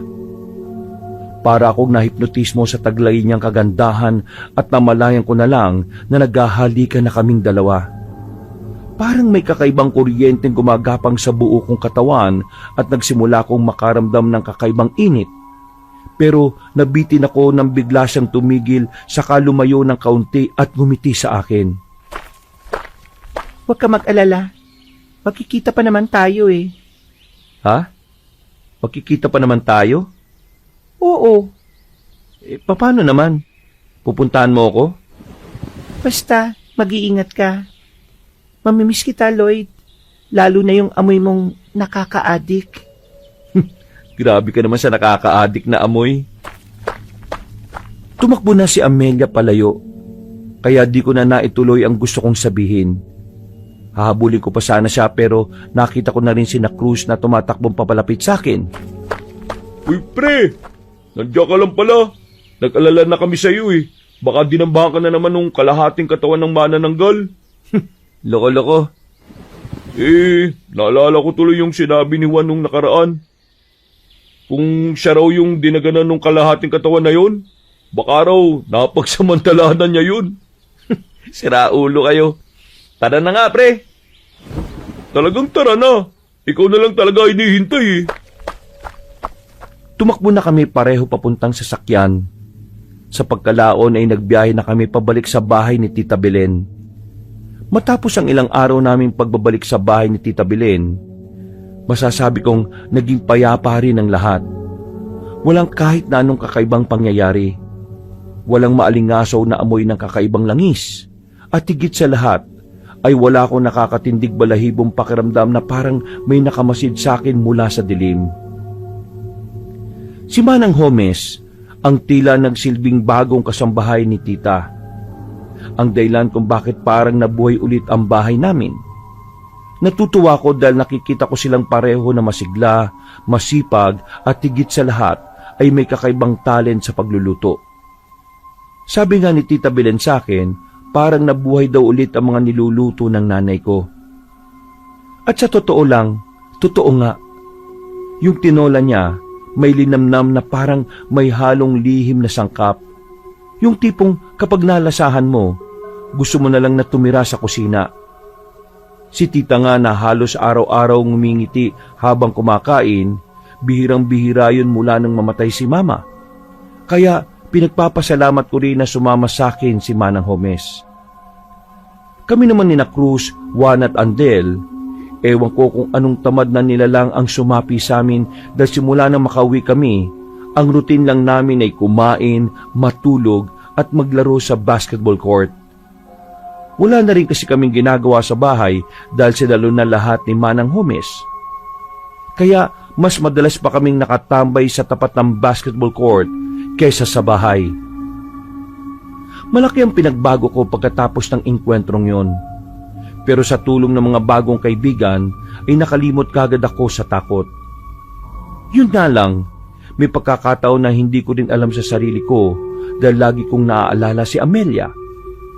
Kung minsan nga ay napapanaginipan ko siya pati ang bukuhan.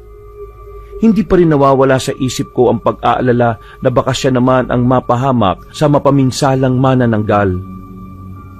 Isang linggo lang ang lumipas nang inakala kong katahimikan at kasiyahan. May dumating na balitang parang pumunit sa kalmadong paligid namin. Isa sa mga dati kong katrabaho sa tindahan ni Aling Nena na si Berto ay natagpo ang patay sa gilid ng daan. Ayon sa mga tsismosa sa tindahan, napagdiskitahan ng mga kaaway niya. Pero ang sabi naman ng ilan ay sinalakay ng mabangis na hayop. Meron din akong narinig na sinasabing aswang ang pumatay.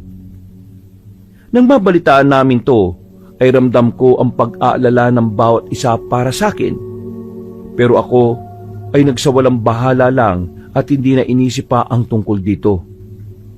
Medyo nalungkot kasi ako talaga sa pagkamatay ni Berto. Iho, Lloyd, kinakabahan ako para sa iyo. Huwag ka muna maglalalayo ha. Baka mamaya yung dahilan ng pagkamatay nung sinasabi mong katrabaho dahil sa, alam mo na. Hindi naman po siguro, Manang. Baka nagkataon lang talaga.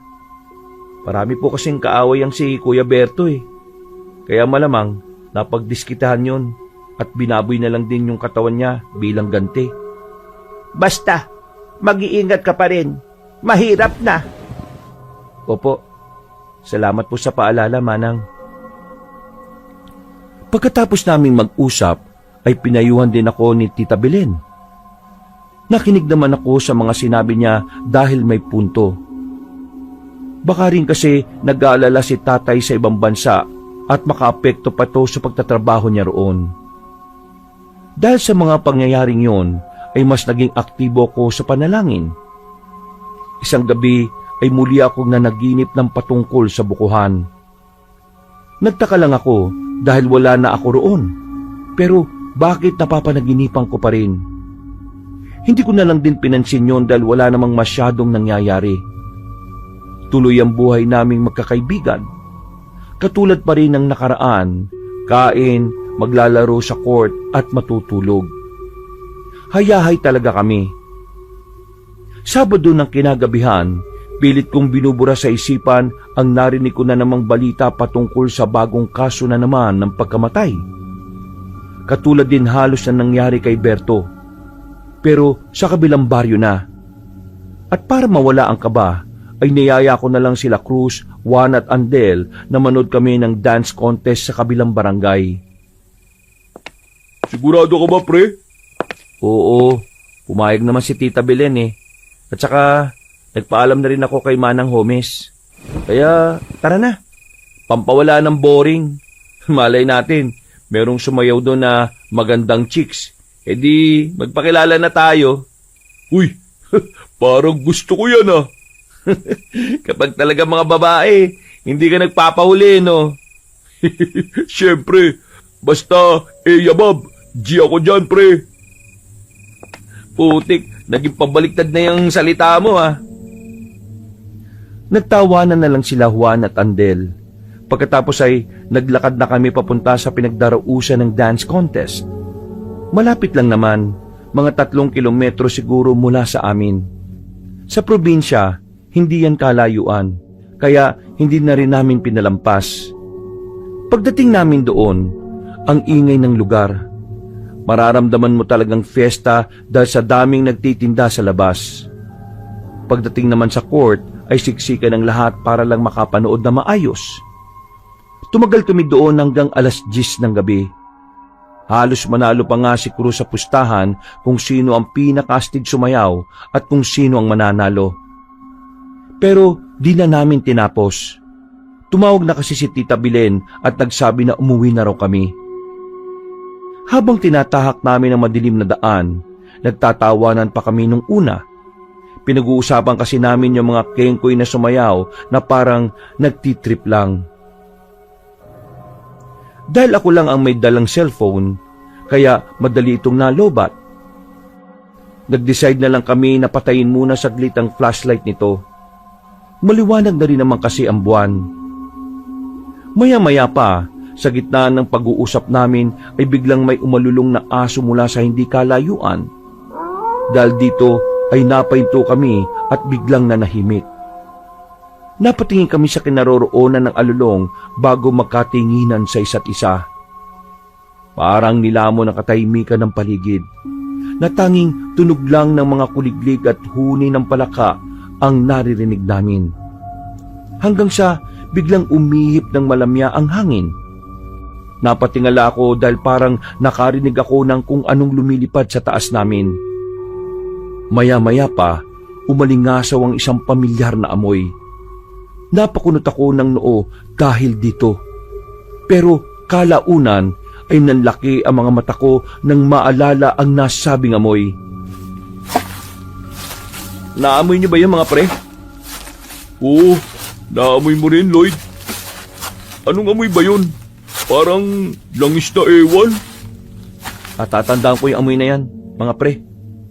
Ano ba yung amoy na yun pre? Kung natatandaan mo. Yun yung amoy ng aswang na humabol sa akin. Yung mana ng ha? At bago ko pa matapos ang pagsasalita, ay biglang nagbago ang ihip ng hangin. Mas lumakas ito. Mas lumamig at mas naging nakakakilabot. Kasunod nito, ang pagtigil ng mga nag-iingay na palaka at kuliglig sa paligid. Muling umalulong ang aso sa hindi kalayuan at nagsunuran na rin ng iba pa na parang sumasagot sa panawagan ng kamatayan. At ilang saglit pa nga, mula sa itaas ng punong mangga na nasa gilid ng nilalakaran naming 4, napalingon kami roon ng sabay-sabay dahil may narinig kaming pagaspas ng pakpak. Sigurado ko sa sarili ko na malaki yun at hindi basta-basta ordinaryong ibon.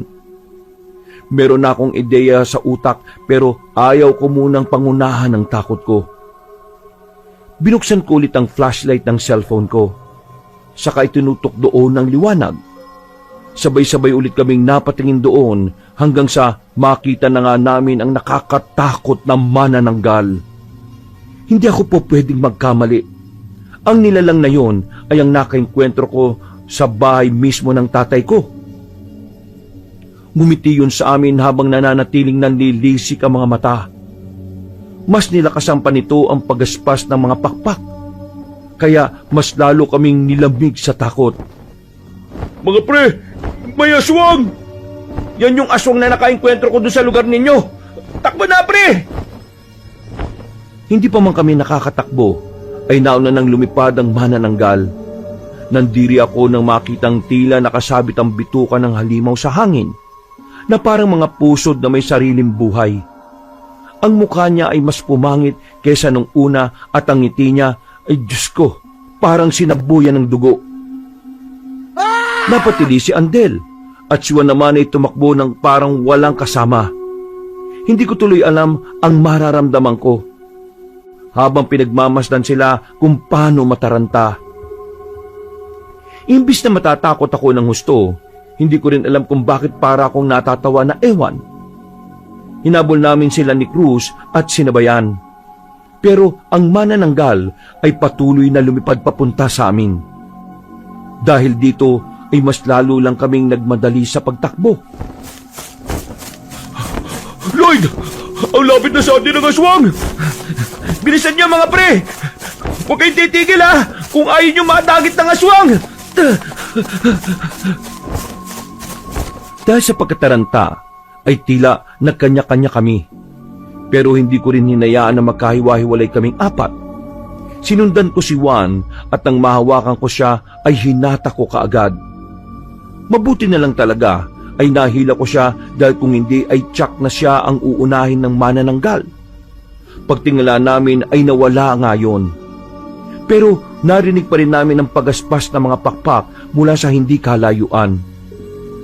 Nagpatuloy na kami hanggang sa makita ko na ulit sina Cruz at Andel. Mga pre, dito tayo sa bakanting lote. Doon tayo dumaan, bilis! Sumunod sila sa akin, Kabanong. Pagdaan namin sa nasabing bakanting lote ay pare-pareho kaming nagulat dahil sa pag-atungal ng kalabaw. Pero nang tapatan ko ng ilaw ay mas nagulantang ako dahil manananggal pala talaga yun na nagtago sa likuran mismo ng nasabing hayop. Sa sobrang pagkabigla ay naibato ko ang cellphone ko sa mukha ng manananggal. Tumakbo na kami palayo at nagpatuloy para matakasan ang nasabing nilalang. Par, napapagod na ako. Ibigay mo na lang ako sa manananggal. Huwag ka nga magbiro ng ganyan, pre. Kaya mo yan at makakauwi tayo sa bahay, dali. Pagod na talaga ako eh. Promise. Bilisan mo na nga. Nang maramdaman kong parang bumaba yung nilalang sa likod namin, napalingon ako saglit. Sa sinag ng buwan ay nakita ko yung katawan niya. Natadtad ng dugo at parang kumikintab sa ilalim ng liwanag. Para makaiwas kami, hinawakan ko ang mga kasama ko na parang silang niyayakap. Pagkatapos ay tumalong kami ng sabay-sabay sa gilid ng bukirin. Si Andel muntik nang mahawakan sa paa nito, pero mabuti na lang ay nasipan niya ang manananggal sa muka. Basang-basa ang mga katawan namin pero hindi kami huminto. Pagkapang namin sinuyod ang bukirin para lang matakasan ng halimaw. Nang tumingala ako, ay nakita ko yon na lumilipad pataas. Pagkatapos ay saka yun humalakhak na parang nangungutya.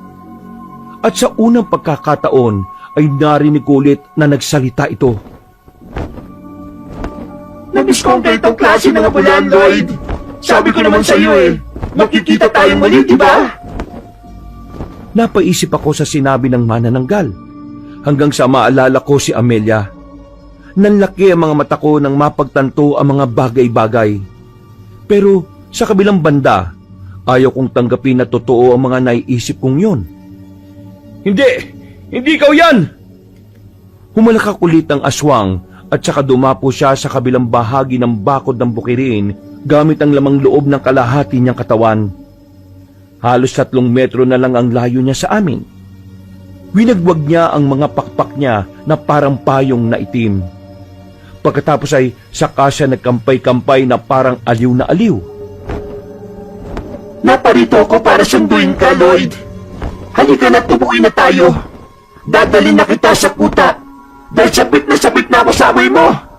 Hindi na talaga ako makapaghintay pa. Ano bang kailangan mo sa akin, ha? Bakit ba kung hinahunting mong aswang ka? Marami namang iba dyan, ha? Magandang tanong. Dahil gusto ko ang amoy mo. Humahalimuyak ang amoy ng dugo mo.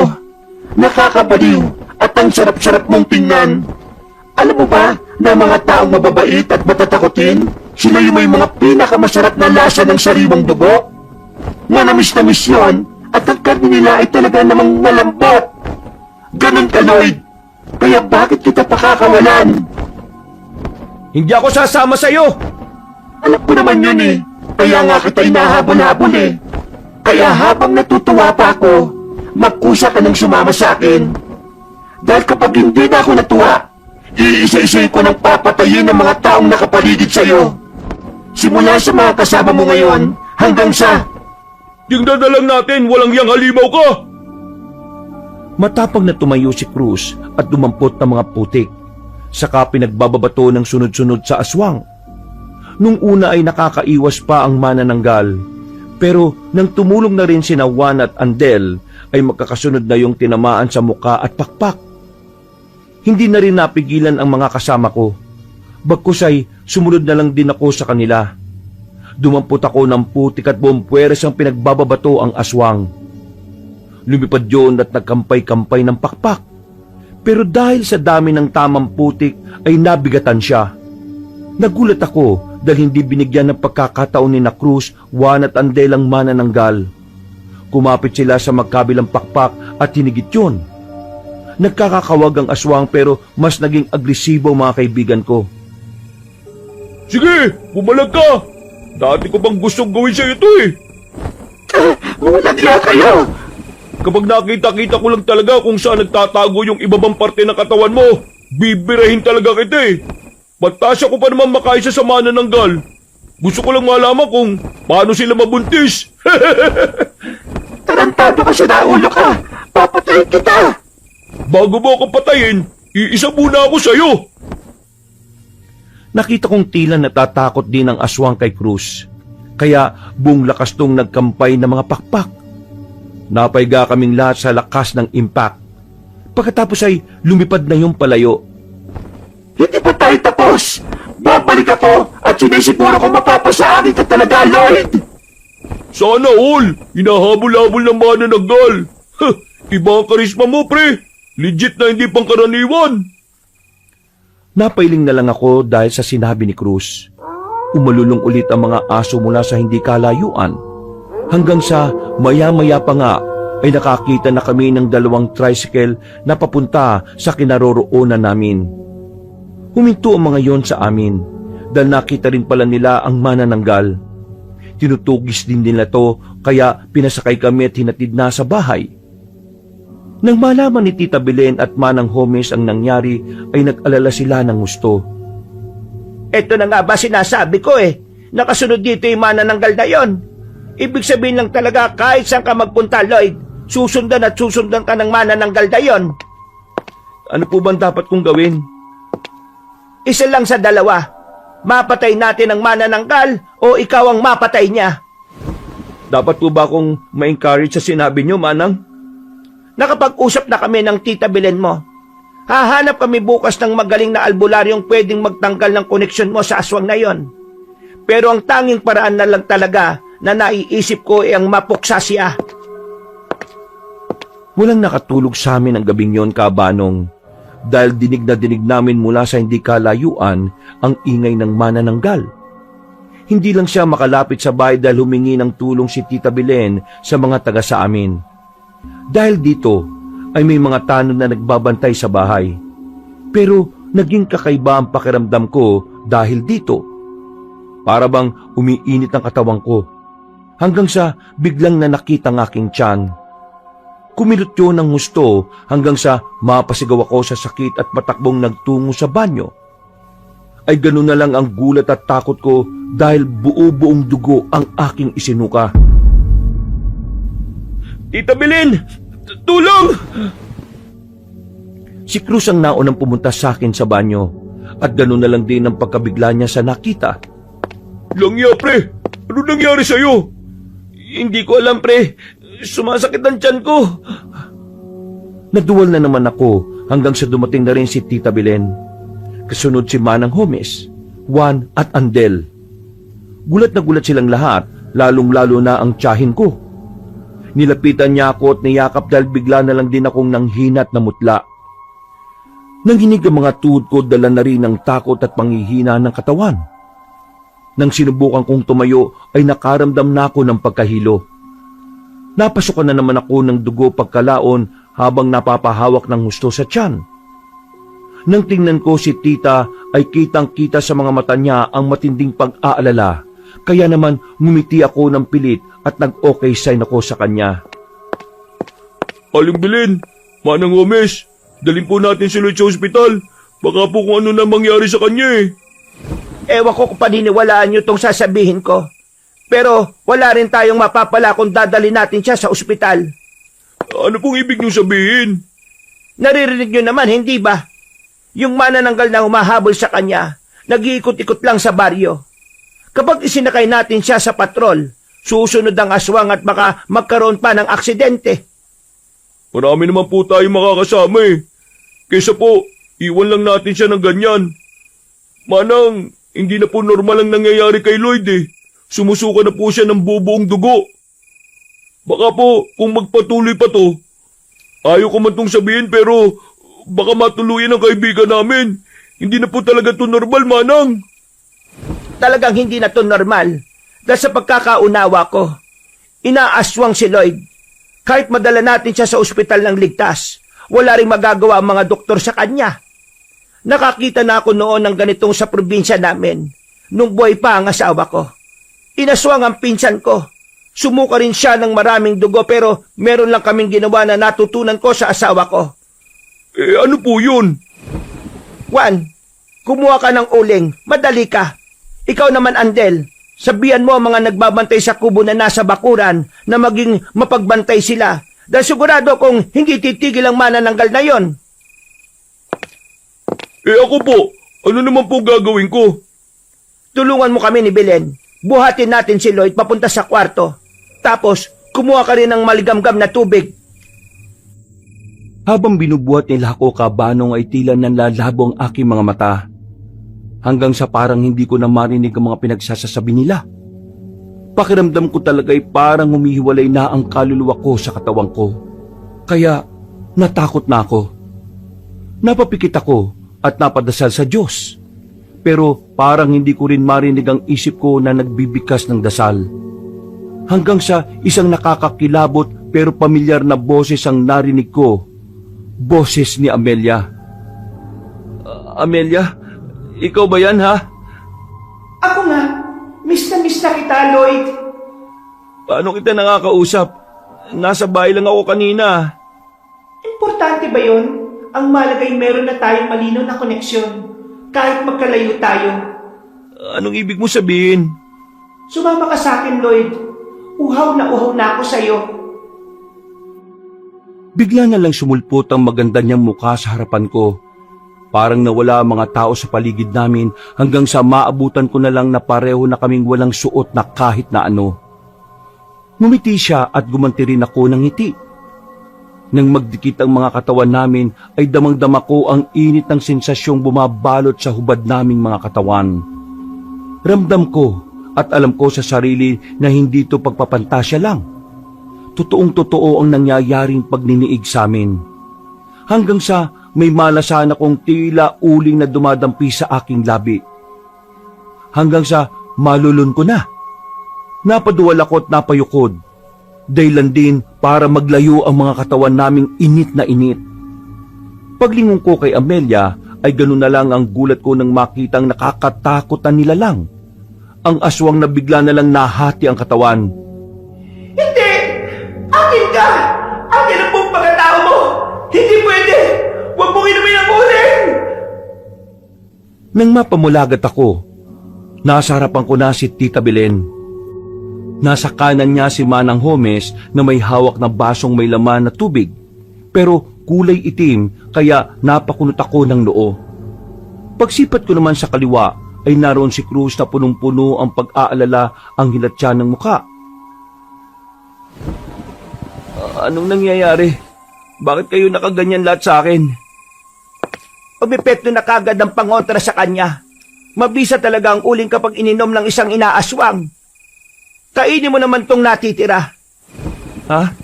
Papakainin niyo po ako ng uling, Manang? Bilisan mo na. At sumunod ka na lang, iho. Kung ayaw mong mapadali ang buhay mo. Dahil sa pangamba para sa aking buhay, ay kinagat ko nga kagad ang uling. Hindi ko na rin napansin ang pait nito. Nginuya-nguya ko lang hanggang sa malunok. Pagkaubos ko sa isa, ay saka ko inabutan ng normal na tubig ni Cruz. Anong pakiramdam mo ngayon? Medyo okay na po. Hindi na ako nahihilo. Hindi na rin po masakit ang tiyan ko. At hindi na ako nasusuka. Mainam. Ibig sabihin, wala nang epekto ng pangaaswang sayo ng manananggal na yon. Pero hindi pa rin tayo dapat makampante. Nandiyan pa rin siya sa paligid. Belen, Cruz, walang matutulog sa atin at maging mapagbantay tayo kay Lloyd hanggang sa sumikat ang araw. Pati yung mga nasa labas. Hindi pwedeng makatungtong sa bubong ng bahay na to ang aswang na yon. Nakita kong napatango na nga lang si Tita Belen at Cruz kay Manang Homes. Wala ngang natulog. Pero ako, dahil sa nangyari, ay tila antok na antok. Kaya habang nagkukwentuhan sila, ay nakatulog na pala ako. Umaga na nang dumilat ako. Pero nag-uusap pa rin si Tita Belen at Manang Homes. Nang makita nila kung okay na talaga, ay dama ko rin ang tuwa sa ekspresyon ng kanilang mga muka. Hinandaan kagad ako ni Tia ng pagkain. Nagkape na rin sila. Pero sina Cruz, Juan at Andel ay natutulog na sa sala. Ang mga tanod sa kubo ng bakuran namin ay palis na rin at katatapos lang mag-almusal. Pagkatapos kong kumain ng almusal ay bigla kong tinawag ng kalikasan. Nagulat ako dahil itim na itim ang dumi ko kaya natakot na naman ako at tinawag ko sina Tita at Manang. Uli itim po ang dumi ko. Ano pong nangyayari sa akin? Magandang senyales yan, Lloyd. Ibig sabihin, inilabas ng uling na kinain at ininom mo kagabi ang sumpa ng pangaaswang sayo ng manananggal. Talaga po? Oo, kaya hindi mo kailangang matakot. Papunta na rito yung tinawag namin ni Belen na albularyo mula sa kabilang probinsya pa. Maghintay lang tayo at siguradong mapupuksan na natin ang manananggal na humahabol sa iyo. Maraming salamat po sa lahat ng ginagawa niyo sa akin. Huwag po kayo mag-alala. Darating po ang araw na makakabawi rin ako sa inyo. Tita Belen, Manang Homes. Ay, hihintayin namin yan ng Tita Belen mo. Nakahinga ako ng maluwag dahil sa sinabi ni Manang. Meron ding sinabi sa akin ng tiyahin ko na lalong nagpalakas ng loob ko. Makalipas ang higit 3 oras, dumating na nga ang sinasabi nilang mahusay na albularyo. Hindi siya nagpakilala dahil ayon na rin kay Tita at Manang hindi raw talaga nagsasabi ng pangalan ang manggagamot na yon. Isa raw sa paraan yon upang hindi siya matunto ng mga kalaban niyang hindi pangkaraniwan. Pagkakita niya palang sa akin, ay alam na kagad niya ang nangyari. Nagulat nga ako sa mga pinagsasasabi niya dahil unang beses pa lang naman kaming nagkita. Nalaman niya ang tungkol sa aksidente namin ni Nanay, ang pagkakaroon ko ng kakatuwang kakayahan o pangitain sa panaginip at ang tungkol sa manananggal.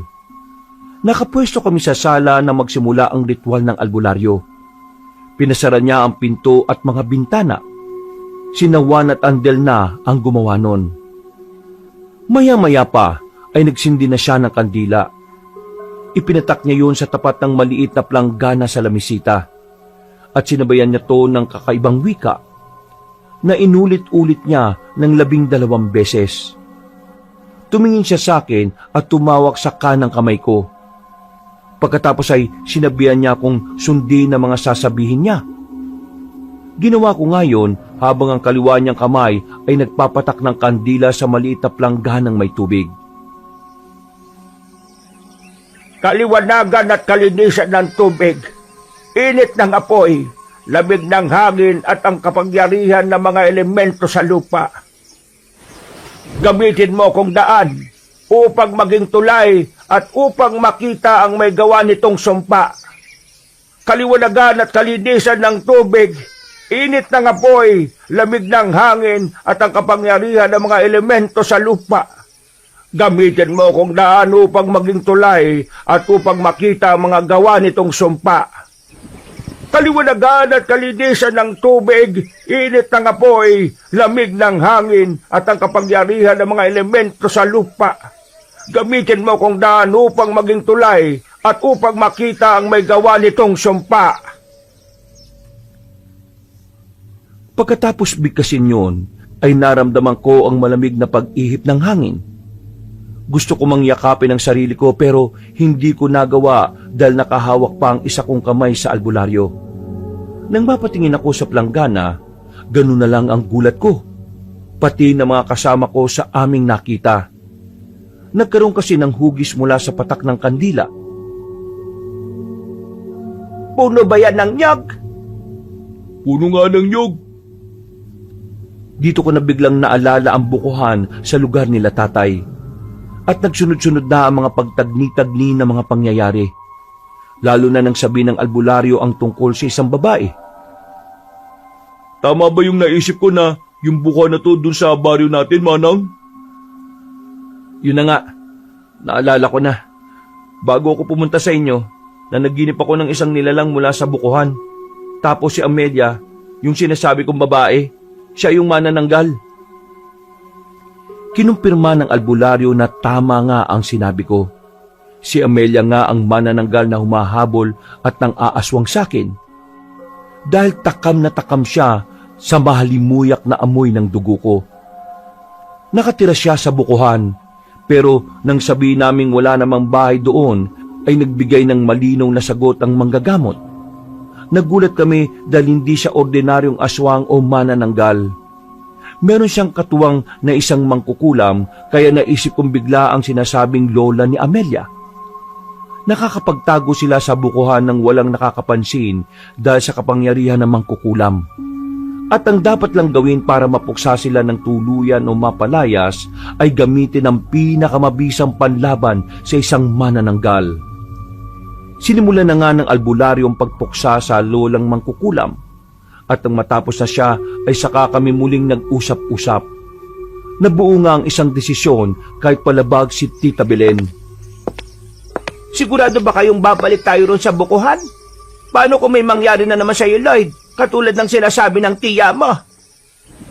Manang, tita, alam ko pong delikado. Pero narinig po naman natin ang sinabi ng albularyo. Na ako lang daw po mismo ang po pwedeng makapatay kay Amelia. Gamit tong pangontra. Sasama kami sa pag-uwi ron sa bahay ng tatay mo. Sige po. Pero kami na lang po ang pupunta sa bukuhan. Mas makakampante po ako kung nasa bahay lang po kayo.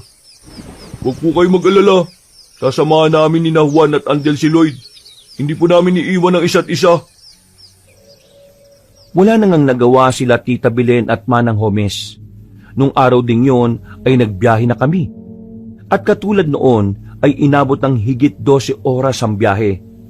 Bago kami nakarating sa bahay ni tatay, dumiretso kagad kami sa bukuhan.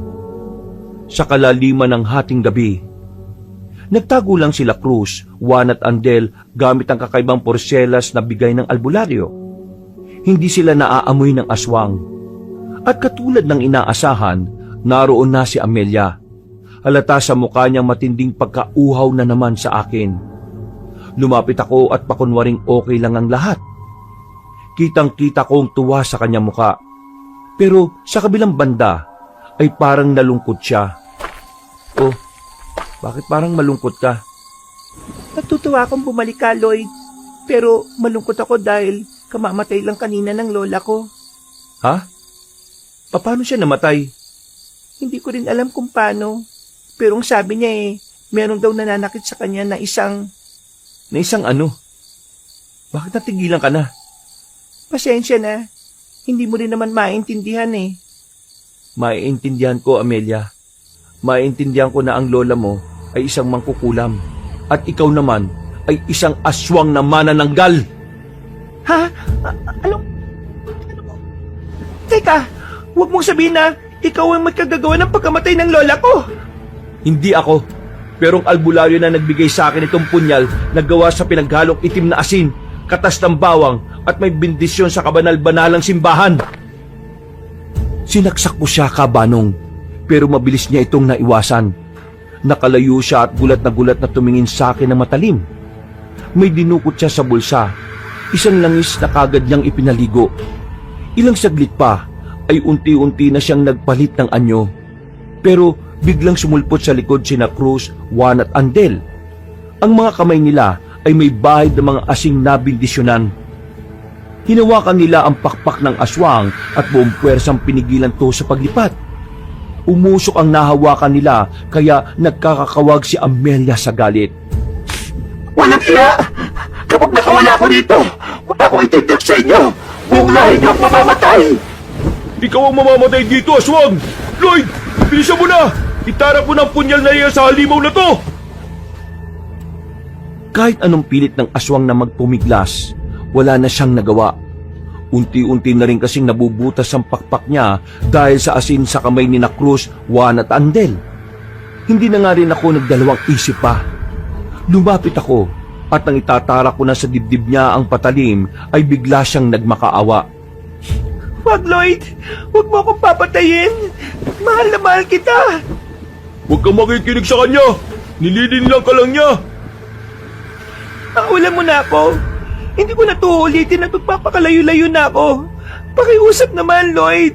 Pakinggan mo naman ako! Kapag nakinig ka sa pang-uuto niya, kapag nakakawala siya rito, katapusan na nating lahat! Madadamay hindi lang kami, pati na rin si Manang Gomez at Tita Belen mo, at posibleng ang tatay mo rin! Kahit huwag mo na akong pakinggan, kahit ang puso mo na lang, alam kong mahal mo rin ako. Tama ka. Dapat nga pakinggan ko ang puso ko. Kaya mamamatay ka na!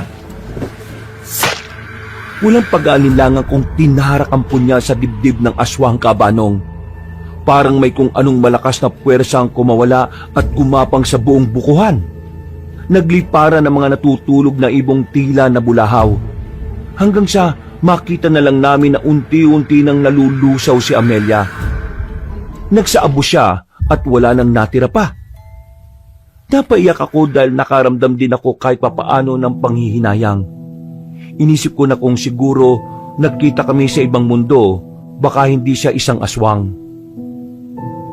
Pagkatapos ng pangyayaring yon kabanong, ay natahimik na nga ang aming mga buhay. Makalipas ng ilang taon, napetisyon na ako ni tatay. Tumira na ako sa ibang bansa at doon na nakapangasawa. Mga kabangers, mga kayanggaws, kabanong puli, bago po ako magwakas, nagpapasalamat po ako sa pakikinig nyo sa bagong kwento natin ngayong araw na ito. At kung medyo nabitin po kayo sa kwento natin, kung maaari lang ay bisitahin nyo po yung isa pang channel natin na Pamela Clamil. Marami din po magagandang mga kwento doon. At kung maaari lang ay mag-subscribe po kayo kung nagustuhan nyo rin po yung kwento kasi kukonti lang po yung mga subscriber doon.